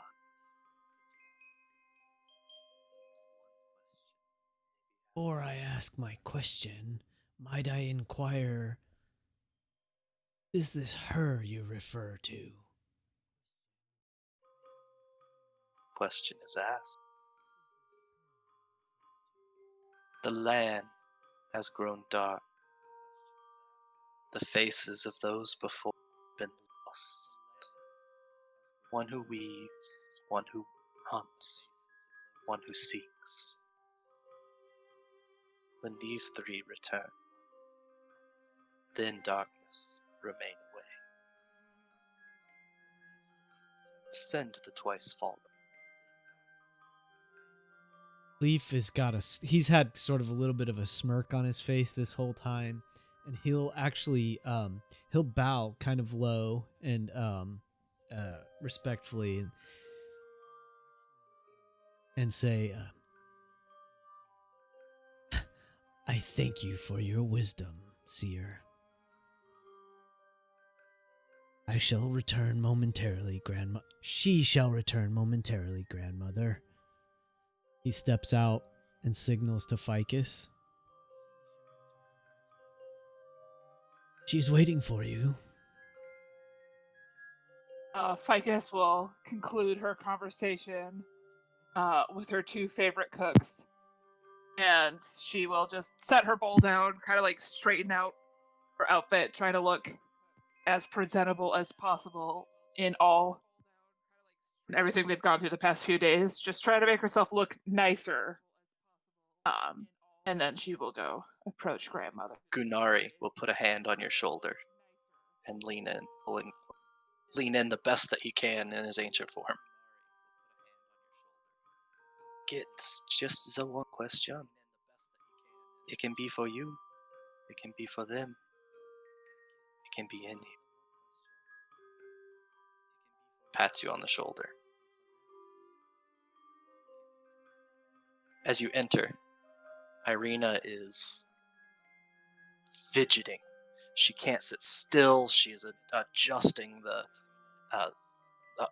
armor that she's wearing. She's trying to get comfortable. She is staring at this card in the center of the table. You look and there are... Go ahead. Oh, sorry. Ficus is going to look at her very intently, just like she did when she first stole her sword this morning. Kind of like as a get control of yourself. And just like stare at her until she like notices and attempts to calm down. And if she doesn't, Ficus is just going to just shake her head at her. Roll an intimidation check. Excellent. I'm so good at these. Intimidation. I shit you not, it's a natural 20. Yeah!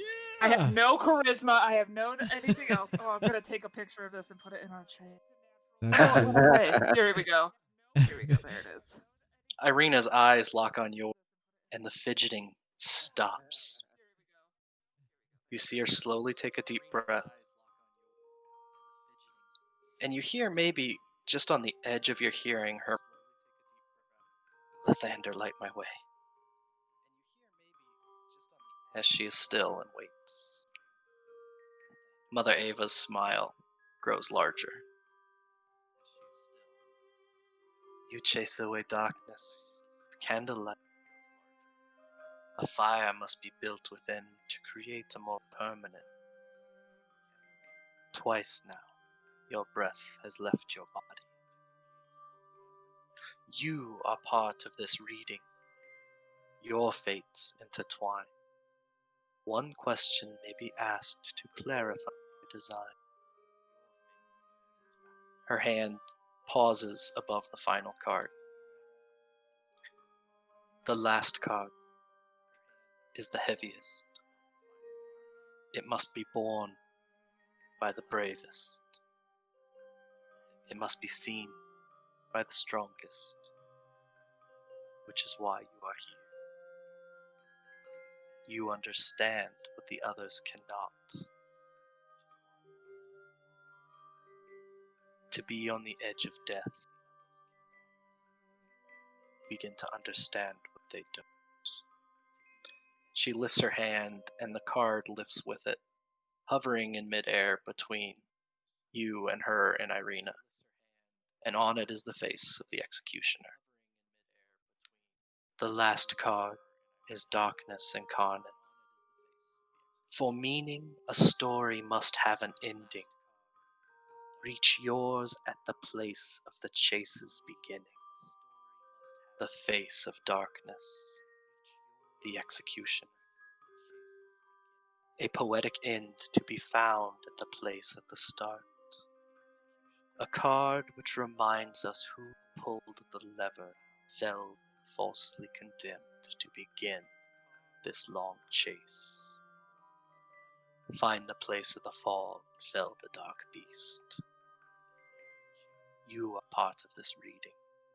Your fates intertwined. One question may be asked to clarify her design.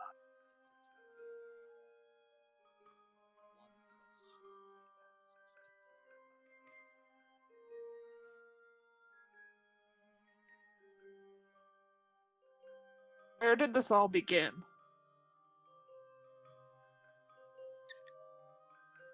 It begins with love and lust, of desire unmatched, of a passionate fool doomed us all, chasing what he will never catch. Fear not the fall, Ficus fig. So long as you rise, you will do so higher than from where you fell. Falling is a reminder that you are climbing up toward. Go to the others. Choose your path. Chase the destiny laid before you in these cards. Mother Ava turns her head toward Ireena. Grow. Learn. Become what you must be. And prepare for what must happen.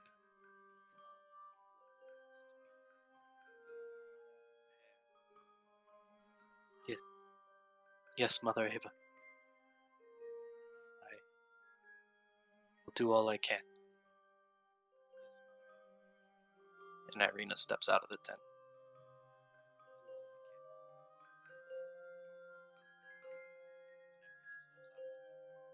I just kind of stare at her for a moment longer.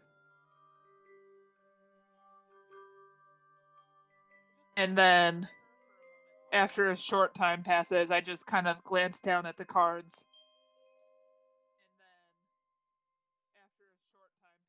And I just want to gently tap the table and then walk away. Okay.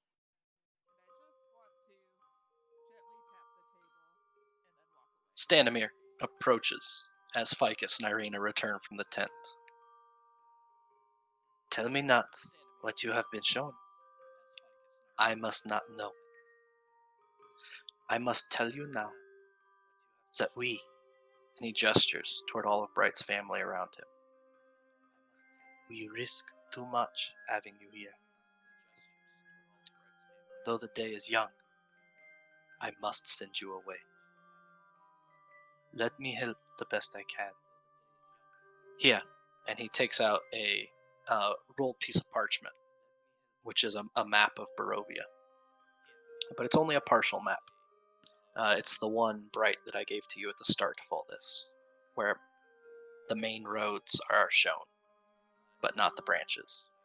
So I'll get that to you shortly. Here is the road through Barovia. Points to a few places. You may cut across country to save time, but beware. Barovia may be unkind along the road, but it is vicious. I can give you horses to use as far as Valaki. Erigol, and he points to the Vistani with the goatee. Erigol's caravan often camps south of the city. I believe that is where he will be going. Leave the horses with them, and they'll make their way back. If you expect to take the shortcuts, know these horses will not go. Thank you for sharing light with us. Where are dreams crushed to dust?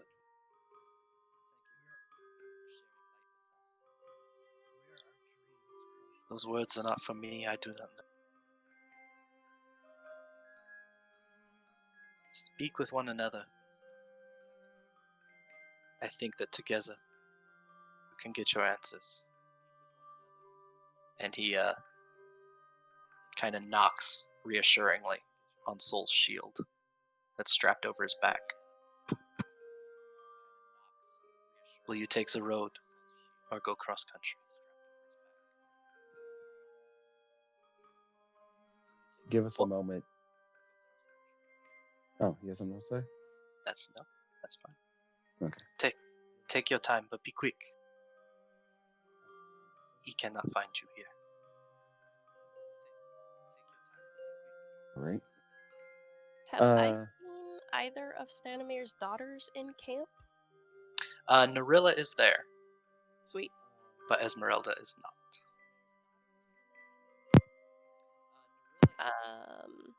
Do we have that map? Yeah. Yes. It looks like this. Here, you can all see that from there, right? Just point. Where do you want to go? Where are we? Didn't they sort of We are suggest right there. Vallaki?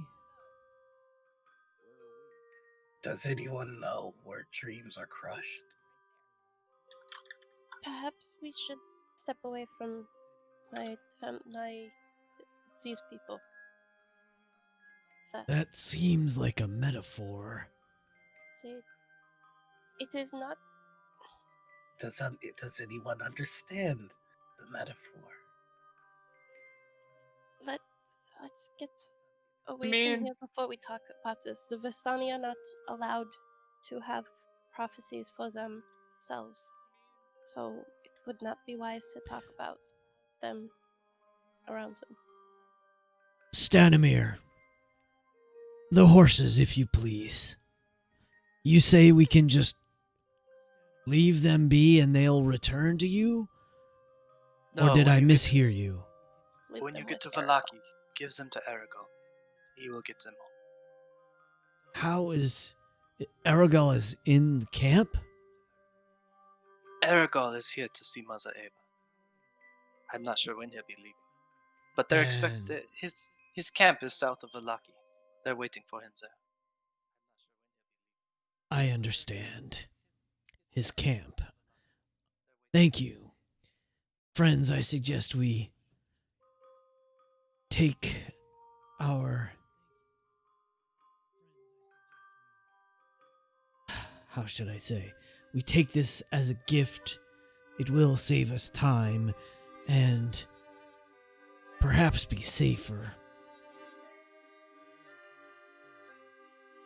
He's just going to get the horses so they can get on the road. We can have our discussion as we ride. Well, if we decide to take the shortcut, we have to leave the horses behind. I am not keen to travel overland as of yet. And I agree with Leaf. We speak as though we've decided where we're going. Yeah, I'm not Um, really sure where we're going. Like, it's just like pipes up from her fourth bowl of porridge. Real quick, Dane, where are we on this map? So the Zer pool, TSER. TSER. And what I will do is I'm going to. Oh, put I you see it. on- Okay, and we're headed north. Well, Vallaki is northwest of us. Mm-hmm. Yes, and Okay. there was, you remember, at the crossroads, the sign that pointed along the road to Vallaki. Yeah, I didn't write good it's, notes. it's black screen I- right now. Yeah, because my Oh, notes there we also go. suck. Thank you. I Got know. it. I know Uther got another hit. Any chance you have that? Because I Yes, couldn't Yeah. write it down. All time. of you Perfectly are fine. out of luck. I only took notes on my own card.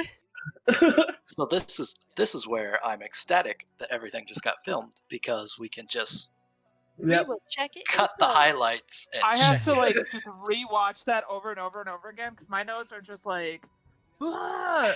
It just scribbles. I tried to write so fast, and now I can't read it. So what she said to you, Uther, Mhm. was a thrice broken mirror, a malignant copy, a cancer born of jealousy. You will find the child where dreams are ground to dust and the wicked west wind blows. Beware, Alright, so- barbarian. Despite all your strength, a 3-cord rope does not break easily. It may be too much even for you. He is saying all of that directly to Bright. Bright frantically scrambles for a notebook and is like, okay, I guess we are Do all you done. know where that is? The west wind could be the windmill, but we never go there. I mean, the 3 chords part is obvious, but, you know, it's your own opinion. What was the line about Broken mirrors? dreams being ground to dust? Does any of that sound familiar Is that- to me? Did I get that So- right? DM, what have I learned in my years living here? Because he is intensely focused on Bright. Like, Bright is from here. She's gonna figure this out. He's So- traveled the land, knows everything. Bright, you're smart enough that I'm certain you would remember at Death House, Mm-hmm. the coat of arms, and their saying.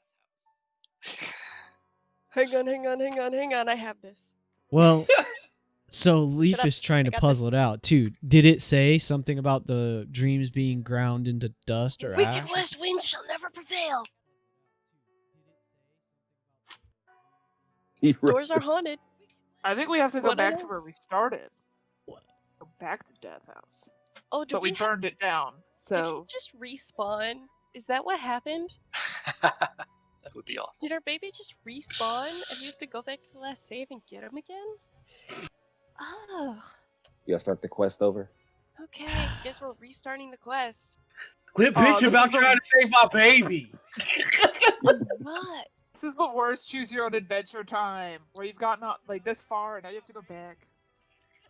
Well, But yeah, Bright, let's you use- just mentioned a windmill. Windmills are used to grind flour and the like. They capture the Wasn't there- wind, and if I Wasn't there a recall, windmill on their property? yes, There was. You have the paperwork still in your boot. No, we have the the deed. deed. You have the Yep. deed. I have the deed to the windmill in my big packet of sad papers. So I mean, the windmill we probably burned down. Ficus, Oh, we No. left it because it was out of the Further way. away. Ficus digs out some notes from her boot, and you pull out the deed to the windmill, and there is a rough sketch of where the windmill's located, and it's just to the southeast of Valaki on a map. Uther gets on a horse.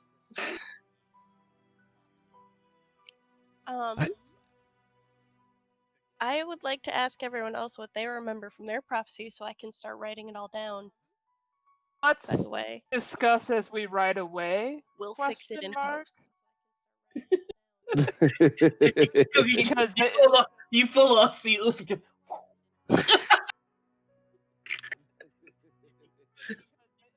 I think we have to roll intelligence to show how much of it we remember exactly. No, it's just As how much we- his players remember. Chat, help. as we go back, I want to remember last session, maybe the session before now at this point. No, last session. I don't know. The rope that I stole Oh, from right. the noose. Right.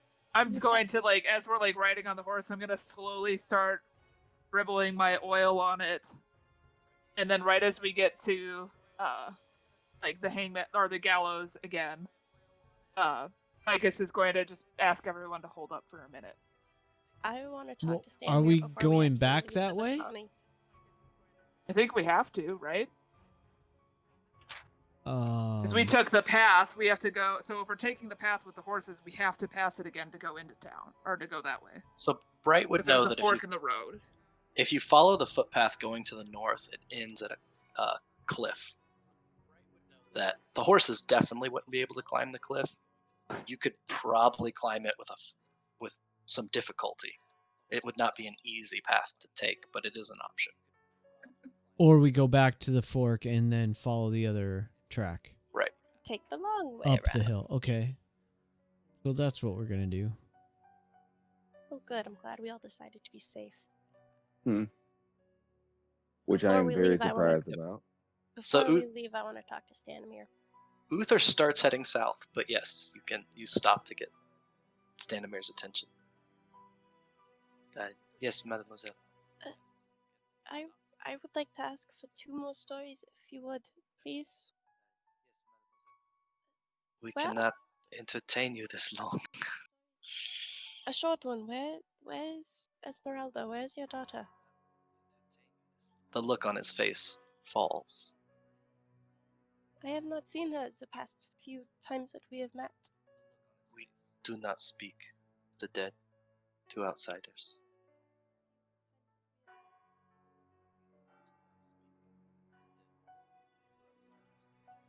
Could you tell me again, then, the story of he who does not die? Of he How who does- does not die.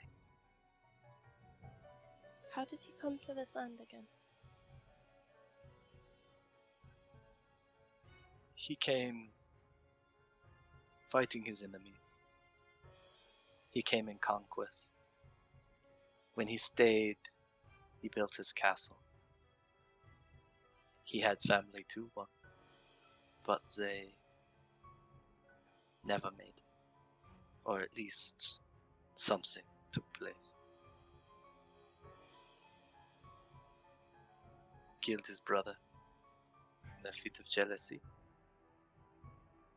Jealous was a bride his brother have. She too fell. He gestured towards the cliffs off the backside of Castle Ravenloft.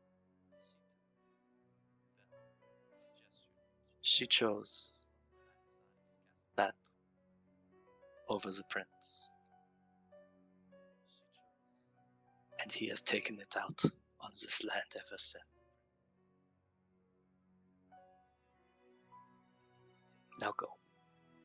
Okay. And I give his hand a little squeeze.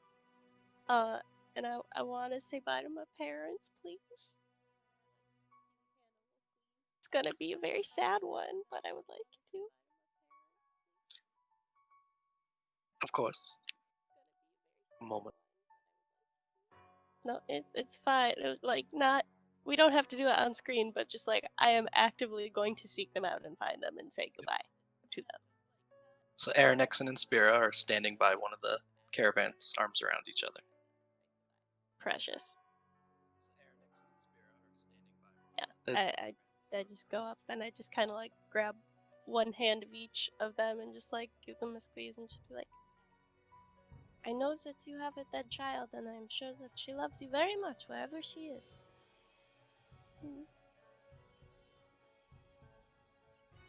I hope she finishes and comes home. I think that you will.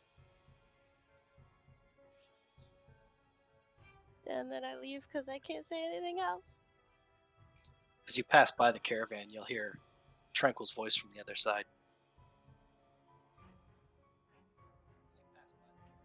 Dibs on the big one. Oh, whatever! And he takes off. I would like to check something at him specifically, please. Your travel through Barovia during the day is much easier on horseback than it was by foot. You got to the caravan at 7 in the morning or so. The horses travel faster.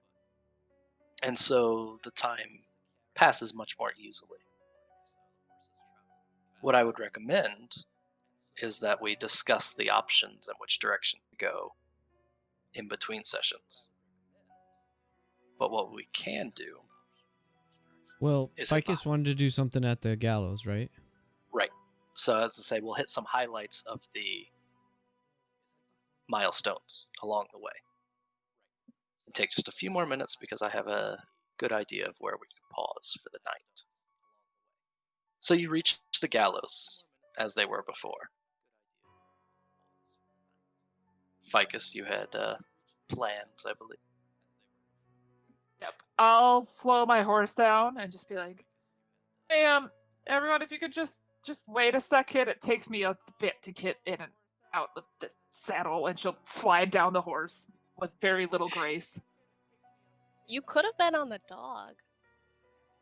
Too late now. I was on the Okay. horse. Plus, I I want say to the travel at the dog. same speed as other human or other beings on horses.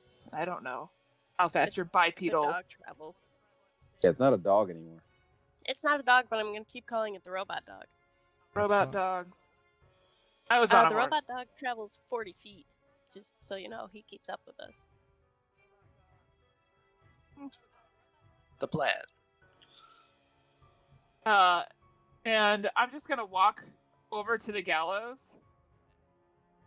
And so I remember Uther breaking the handle for like the door to open below. So if I could, I'd just like to kind of like go up alongside of it and just mold a little bit of dirt, mold some earth so I could see into basically the base of it, into the pit. And then I'd like to just, spend a hot second there with my flint and steel until I get this rope lit on fire, and then I'm going to subsequently chuck it inside the hole. Okay. Catching the... it takes a moment, but the gallows begin to burn.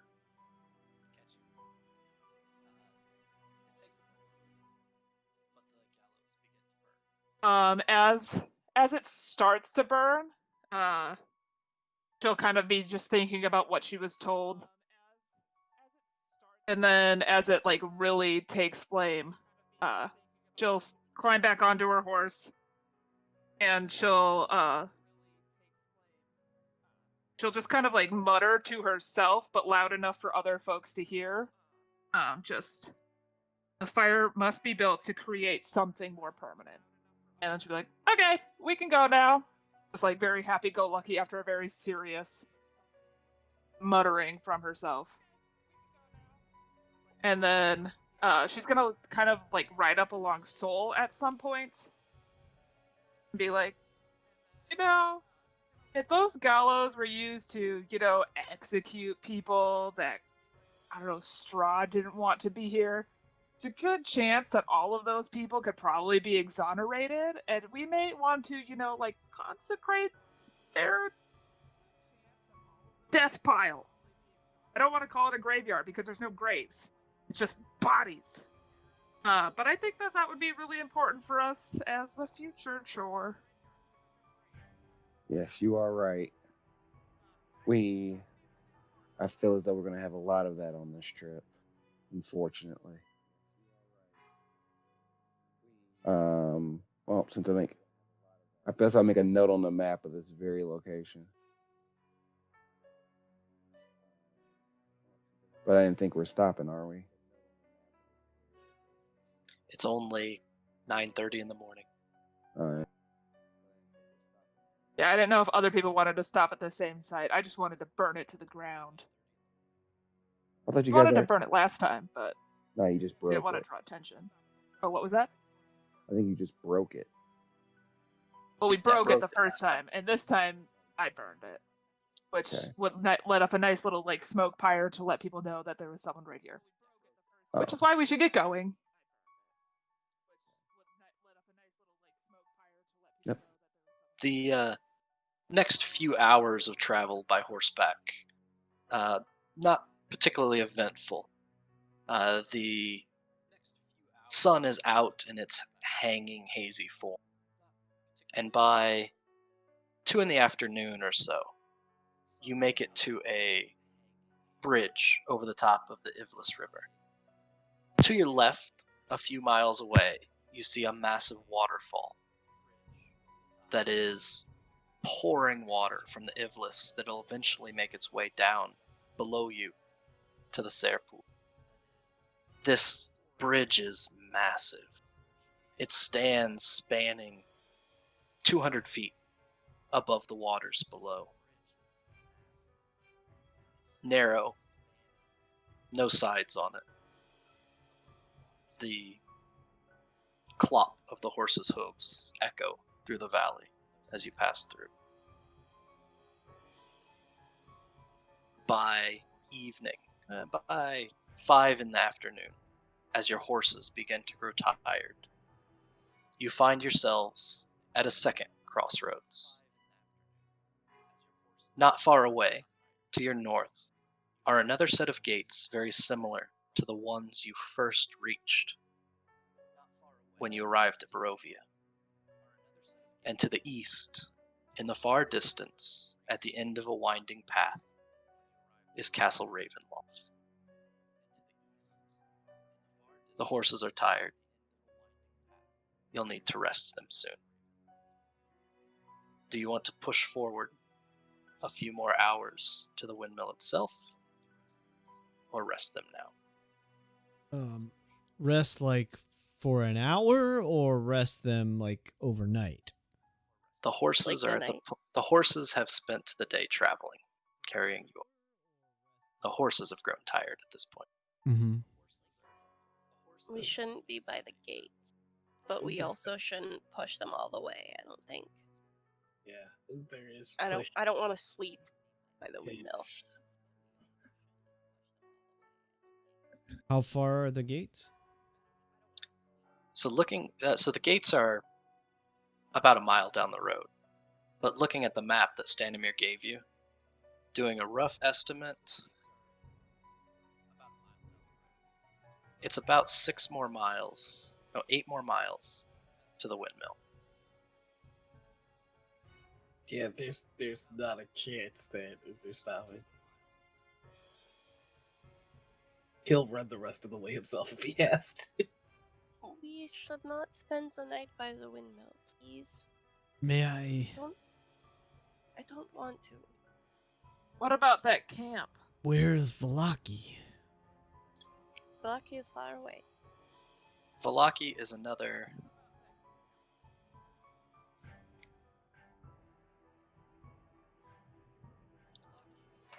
27 miles further up the road.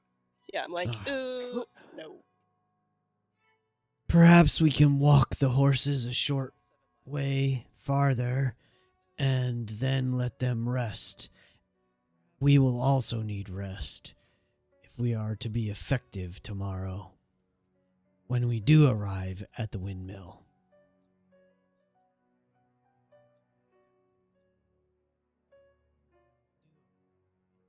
Does this seem fair? I agree. So you all want to rest. That's what I understand. Well, we don't want the horses to die.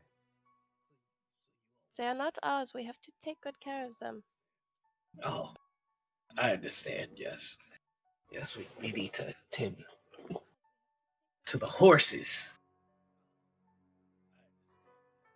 We are all eager to have Tobias the Mote in the Darkness return to us, Uther. But that does not mean we need to act unwisely or rashly. If we plow headlong into the unknown, we will serve him no good. I am already beyond my normal capacity. I believe Ficus is as well. We press on again. Our skills and abilities will only diminish all the further. Need a good night's rest, my friend. And you probably do as well. To survive whatever we encounter at the windmill, we all need rest to survive whatever we will encounter at the windmill. Is that what I'm hearing? I just want to be sure. We need rest to survive whatever we're asking him to survive in the windmill, because we're tired and we need to take care of the horses. I understand. Uther, he would not have been taken just to be a sacrifice. Mother Ava said that he was still alive. They would not harm him. They have another meaning for him. What time of day is it? It's about 5:30. You could press the horses and get there in 2 hours before nightfall. It risks the horses. You could push yourselves and get there before nightfall, which would be another con save against exhaustion. And you'd at least know what was going on. But it is up to you. In fact, it might be poignant to just leave this as the stopping point. This Oh, you've never stopped moment playing of before. indecision. As you spend, as you get the 2 weeks to decide. Well, there is one last thing that Uther would say. Oh, Don't make me absolutely. spend I 2 may. weeks angsty. Don't do it. I understand your wisdom, and I thank you all very much for the assistance that you've given me. And he will give Bright the reins, and he will say, "Rest well," and then he will continue towards the windmill. As Uther starts walking, these massive gates matches to the one you first came through open before him. He strides through, and the doors slam.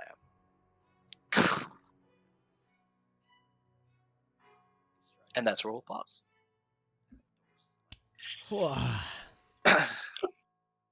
So, Oh, for Why do you those in hate us, chat who have Noir? hung around, why do you Uh, freaking hate us?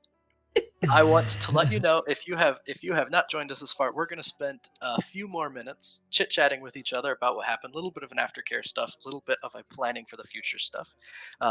It is all on stream.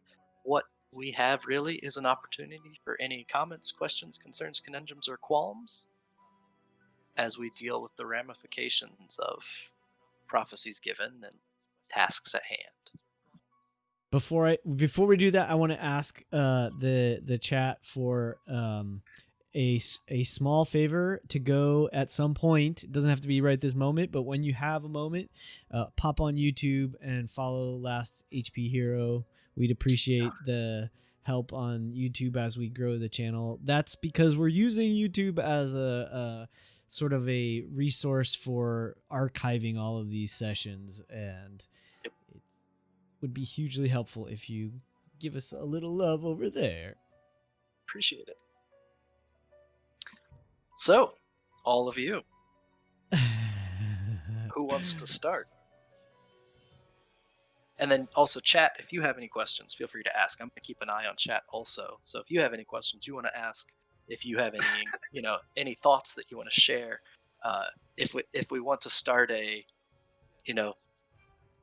Team Uther or Uther is crazy Yes, debate. diametric debate, I think that is Hashtag rage dead. hashtag rage. Hashtag save the baby. What happened at Court of Three Strands, Uther?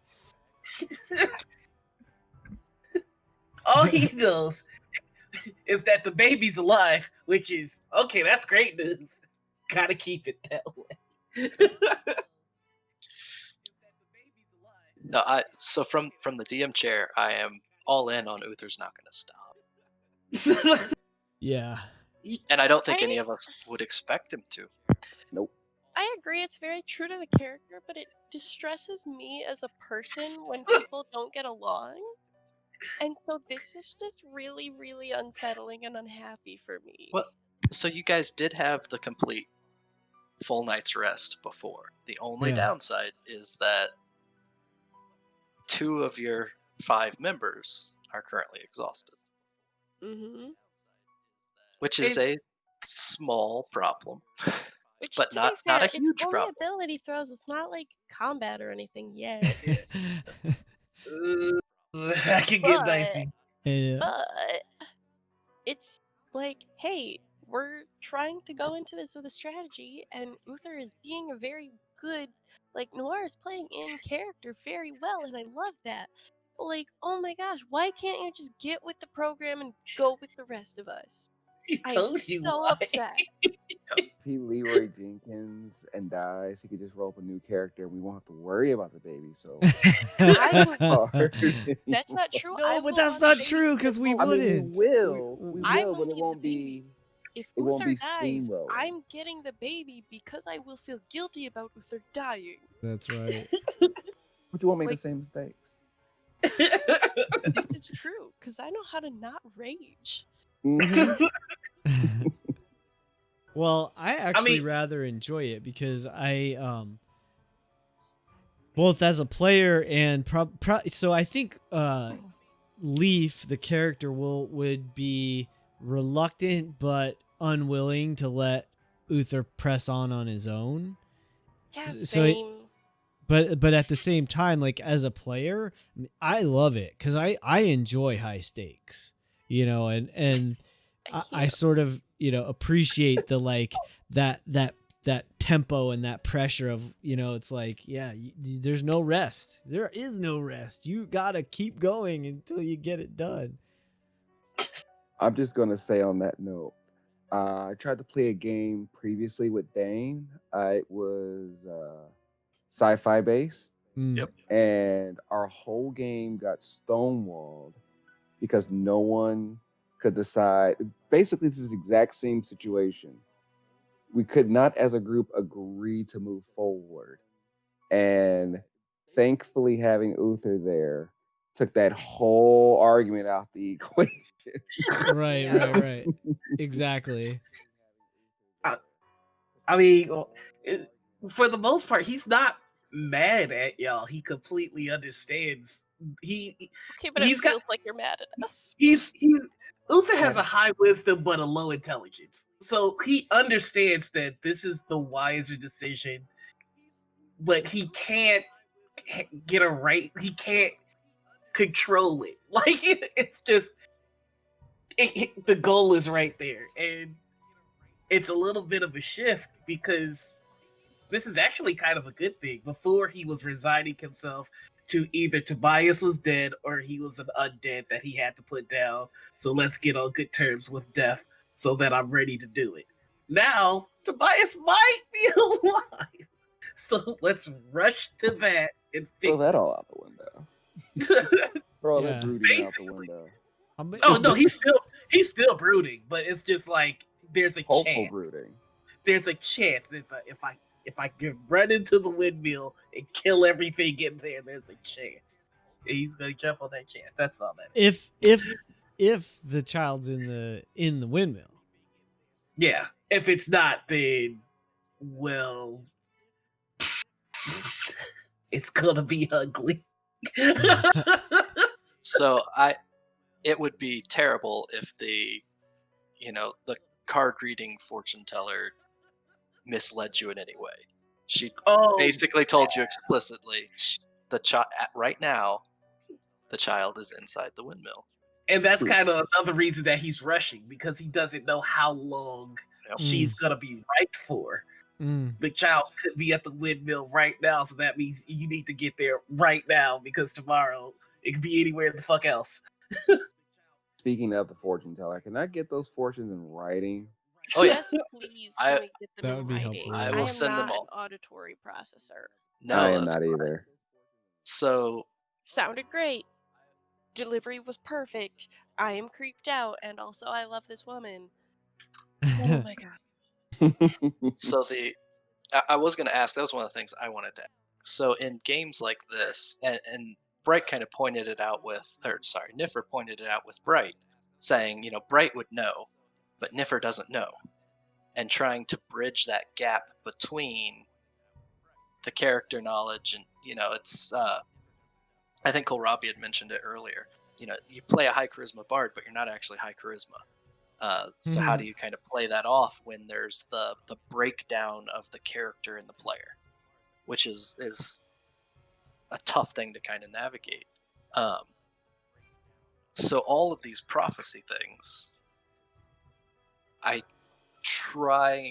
they have information in them, but you're going to need more. And something that I kind of encourage is you have Ireena with you, who you can bounce some stuff off of. And some of this, I think she's going to be able to be really helpful with, starting to point you in a direction. Mhm. It's very, very hard to write things in a kind of mysterious way because I know the answer, so to speak. And so I can see things that are harder to see no matter how hard I try to write it with key things. Well, I mean, I can say for myself, both I as well as Leaf are like happy with the reading that he got. That it's it's that funny thing that like there's no right question and there's no wrong answer. It's really how we are going to interpret what was presented to us that'll sort of determine the direction we take, I think, based on the answers we all received. And then there's the other added factor of like, we, the players, know what was said to each other person, but our characters have no idea other than Ireena what was said to the others. We just know what was said to us. So we would have to have some conversation or agree as a group that, hey, this conversation happens, so now we all know what was said. But at this point, Leaf is content to keep what he learned to himself. So that'll be sort of interesting to see how and when and if that information kind of comes out to the rest of the group. Yeah, I Well- actively did not take notes when you all got your prophecies because I'm like, look, I'm only taking my character's notes. So we are going to need to talk about this, or we're going to have to specify we're not going to talk about this. Now that I have it in writing in chat, I mean, now I'll do whatever, but... Writing in chat. I've been, like, sitting here trying to decipher my notes as, like, we've even been going over this, because I'm, like, trying to do it while it's still fresh in my brain. And it started off as this section, and is now, like, expanded onto this page, and now is all of this page. Nice. Yeah, So- Uther never had any intentions of keeping his prophecy to himself. He immediately ran out of the tent, went straight to Bright. Right. What this shit mean? Yeah. I have a notebook that I'm going to start writing everything down and writing all my theories. So, yeah, tell me if you want, and I'll try and I've figure got it theories, too. I would hope you do, because unlike the robot who remembers everything, I actually put subtitles on English speaking TV because it's faster for me to read than to listen. Mhm. So Yep. I would just personally ask generally if you ever did anything like the storytelling or Yeah. even Story like beats and writing the are good. 14, like anything like that. You drop a text box, I'll read that right along. I get the inflection. Like Yeah, I'll read enough I can books do that. to understand what's Yeah. trying to be emoted. So that just helps me. I don't know if that's reverse dyslexia or something. I don't know. No. But, Everyone processes information in a different pattern. Some people do multiple, but either visually, auditorily, or kinetically, right? So it's like Mhm. what I'm hearing is that at least two of this group are preferring the visual, like you have to see it or read it for it to process quickly or easily, which makes perfect sense. I like listening it, like you just sort of said, to get the inflection and sort of get the overall.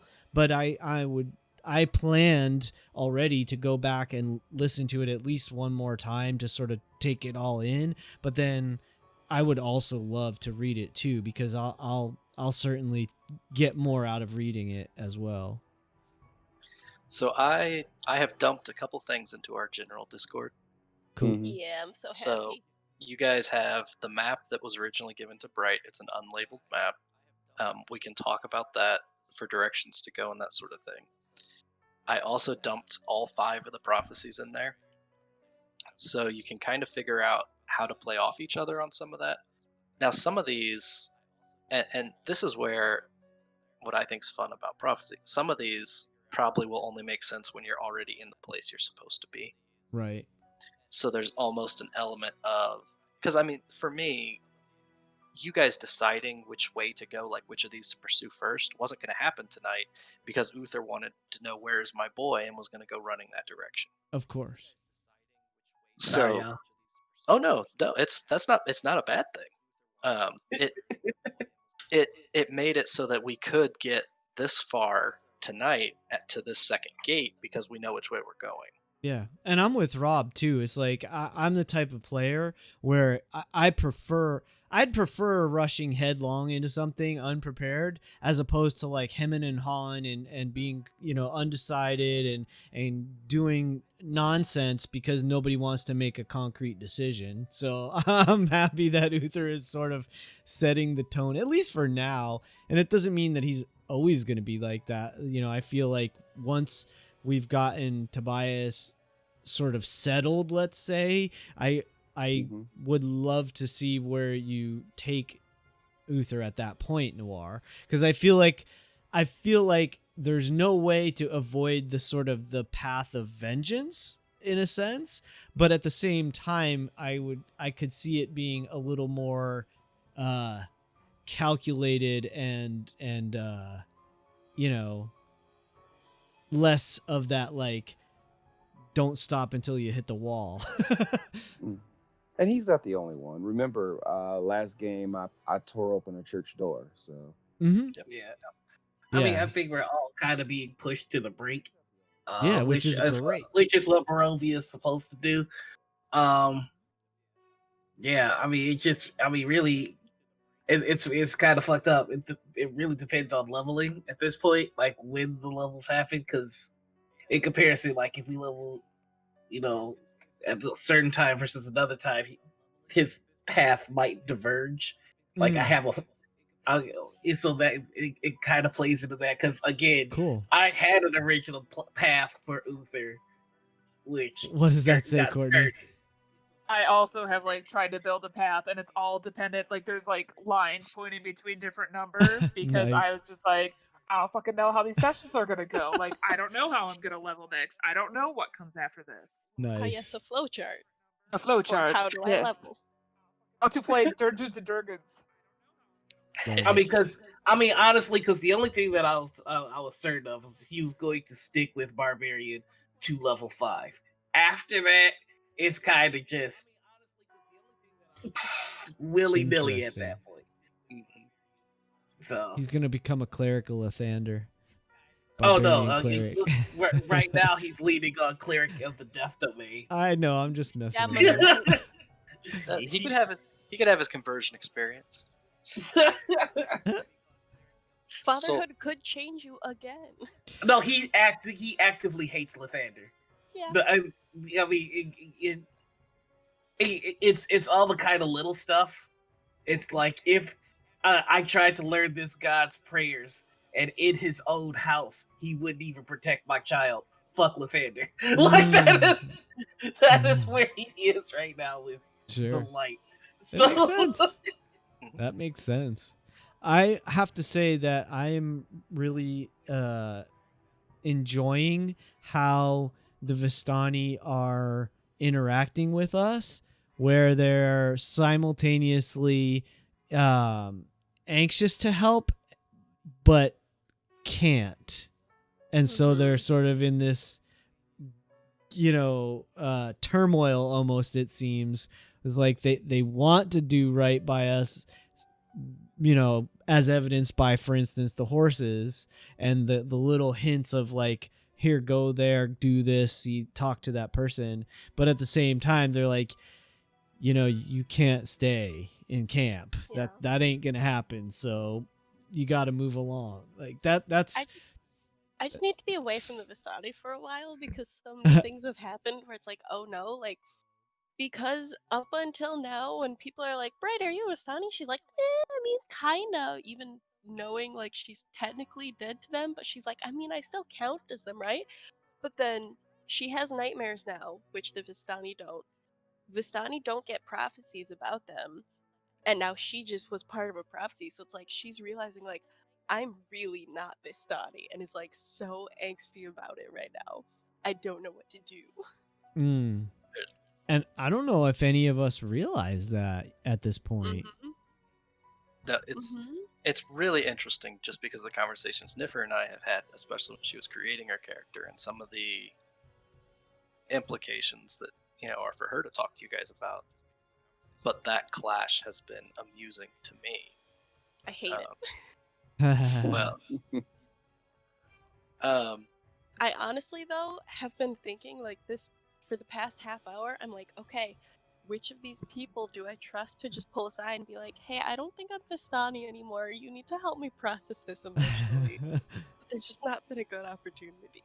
Well, I can tell you above table that Leaf is definitely going to have more conversations with Bright about trust. That sort of struck a chord, like, I don't know, pulled a string, struck a chord. That was a trigger or something for him, which was cool. And I gotta say, I want to listen back to the session again just because I want to hear all the RP at the beginning. It's like that conversation between Uther and Solaire was amazing. So I had a friend texting me during it, and he's like, "This edgelord talk is the best thing that I've seen in RP in so long." It's like edgelord meets edgelord, and I was like, "It's great, isn't it?" And he's just like blowing up my phone. That's so like awesome. you'll see me like looking down, and I'm like, "Say it in chat." He's like, "I don't want to embarrass myself." Yeah, I wish he would. That's terrible. I wish he would have. I mean, totally understandable. Put it in chat. Put it in chat. No, so I wanted to leave a lot of room in that first one. And I do want to thank everybody for kind of their patience because everyone wanted to have that little bit of something right there, and it's something that's really important that everyone is a part of that in a meaningful way. So thanks for your patience as other people were getting that light shined on them. Everyone did everything I hoped would have happened at the start of this session did. We're coming up on 11:30, which is our official end time, and it will be the first time we ever end on time, which is really funny. Hey, start on time, end on time for a change. I love it. It was really close. You cursed it though because you said we're going to start on time, and then all of a sudden Rob's internet went out. So we more or less did. Hey, the stream was started on time. We just didn't start the game on time. Yeah. So it was. I want to take just 1 second, kind of a few longer term things. I want to try and keep us around 20 sessions or so. Cool. And I think that we can do that kind of with some chit chat in between, just so that we have direction and that sort of thing. So that's something that I want to do between this session and next session. I mean, obviously we're going to head toward the windmill first, but then after that, I think we need to kind of have a talk about how to go about some of these things. Also, having all the prophecies, big decision making of what do we think this means, which direction are we going to go. It's a lot better if that can happen in between, because then there's not that indecision that everyone has to witness. I thought you were about to say, getting your prophecies and making big decisions. That seems like quite the milestone. I was gonna say, if we're only doing 20 sessions, it's session 8 and we're only level 4, so like and this adventure goes to about 10 or 11. Yeah. So we are exactly. I tried my best, y'all. So here's the real talk. If I gave you the level before the windmill, it completely changes how the windmill plays out. Yeah. No, it doesn't. Level Uther's 5. Going in there alone. It's fine. Straight DM talk. Level 5 in Dungeons and Dragons 5th edition is a huge level. Yeah. It's where shit gets awesome. It is where everybody suddenly goes from, I think I'm a superhero, to, goddamn. And so that shift, I don't want to happen until after you deal with the windmill. Yeah, I wasn't expecting it until afterwards either. What if we promise to let Uther be the only one to go into the windmill? I would not recommend that. Yeah, that would be bad. Look, I mean, This another is- guy comes walking right out the woods, says, "Hey, I'm your new barbarian. What's up?" there. Sounds about right. This is one of those times where I'm kind of thinking of outs, and that doesn't mean I think I'll need them. I thought I was going to need to give you guys an out for Duro until you guys got him in a lock that he couldn't break. I remembered I had spells. I mean, Yeah. he Yeah, had this not is good. taken any meaningful damage up to Hush. that point. Let us feel good about ourselves At as all. fighters, okay? It scared the crap out of me. But anyway, so plan-wise, that's what I'm looking at. I did screw up some affiliate stuff, so we're delayed there, but we're going to be getting emotes and that sort of thing soon. So that will be awesome. Yes. I appreciate you guys so much. I have an absolute blast with this. We just spent 3 hours playing a game together without any combat whatsoever, which for a lot of D&D games seems ridiculous, but works perfectly for this group, at least in my thinking. And if not, that's something that's important for us to talk about. Things like the windmill are going to be different because there is going to be a fight when you get in the windmill. Mhm. Obviously, no matter what I plan for the windmill, there's going to be a fight in the windmill. It's I mean, okay that's- if we get in there and there's no fight. We're just gonna punch Uther and it'll be fine. No, that's what I'm saying. There I will would be a not fight recommend it. of some kind. Yeah, some way or something. Yeah. Anything else from all you guys before I pull the plug for the evening? I was not a fan of my brother calling dibs on Uther, but that's fine. I guess I gotta give it to your brother now. Oh goodness. Nope.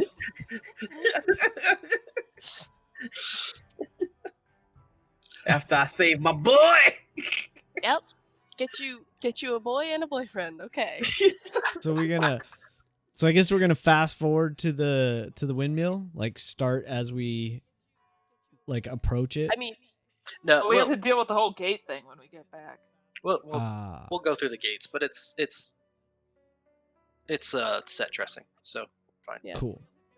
I was just gonna say, like, I know immediately I'm going after Uther because, because It's when he pulled his barbarian spirits up and there was no Tobias, the spirits were still around Bright, and that's like, oh shoot, I'm important to this person. Now I have to go help him. Ugh. So- it's one So of I those have to. dramatic end of episode cliffhangers that everyone knows is a cliffhanger because at the very beginning everyone else is going to go running through the gate to follow. More or less, yeah. All right, It's well, it's thank more you so much. it's Go more a ahead. question of like who's the first to follow and who's the last to follow. I mean, I might as well just rage now. It's a question of if we're running out of the gate to follow him or if we are angstily pacing out of the gate to follow him. You know? One way or the other. Yeah, totally. What the Uh, heck, Noir? Yep, told I was you. like, this filter. Yeah. Noir's playing with What? special effects now. Well, thank you so much for joining us, chat. Thank you guys for being you wonderful people, for being fabulous players. We will meet up again in 2 weeks. Congrats again to our dice winner. I will be tweeting that tomorrow morning and getting in touch with you. Until that happens, be good.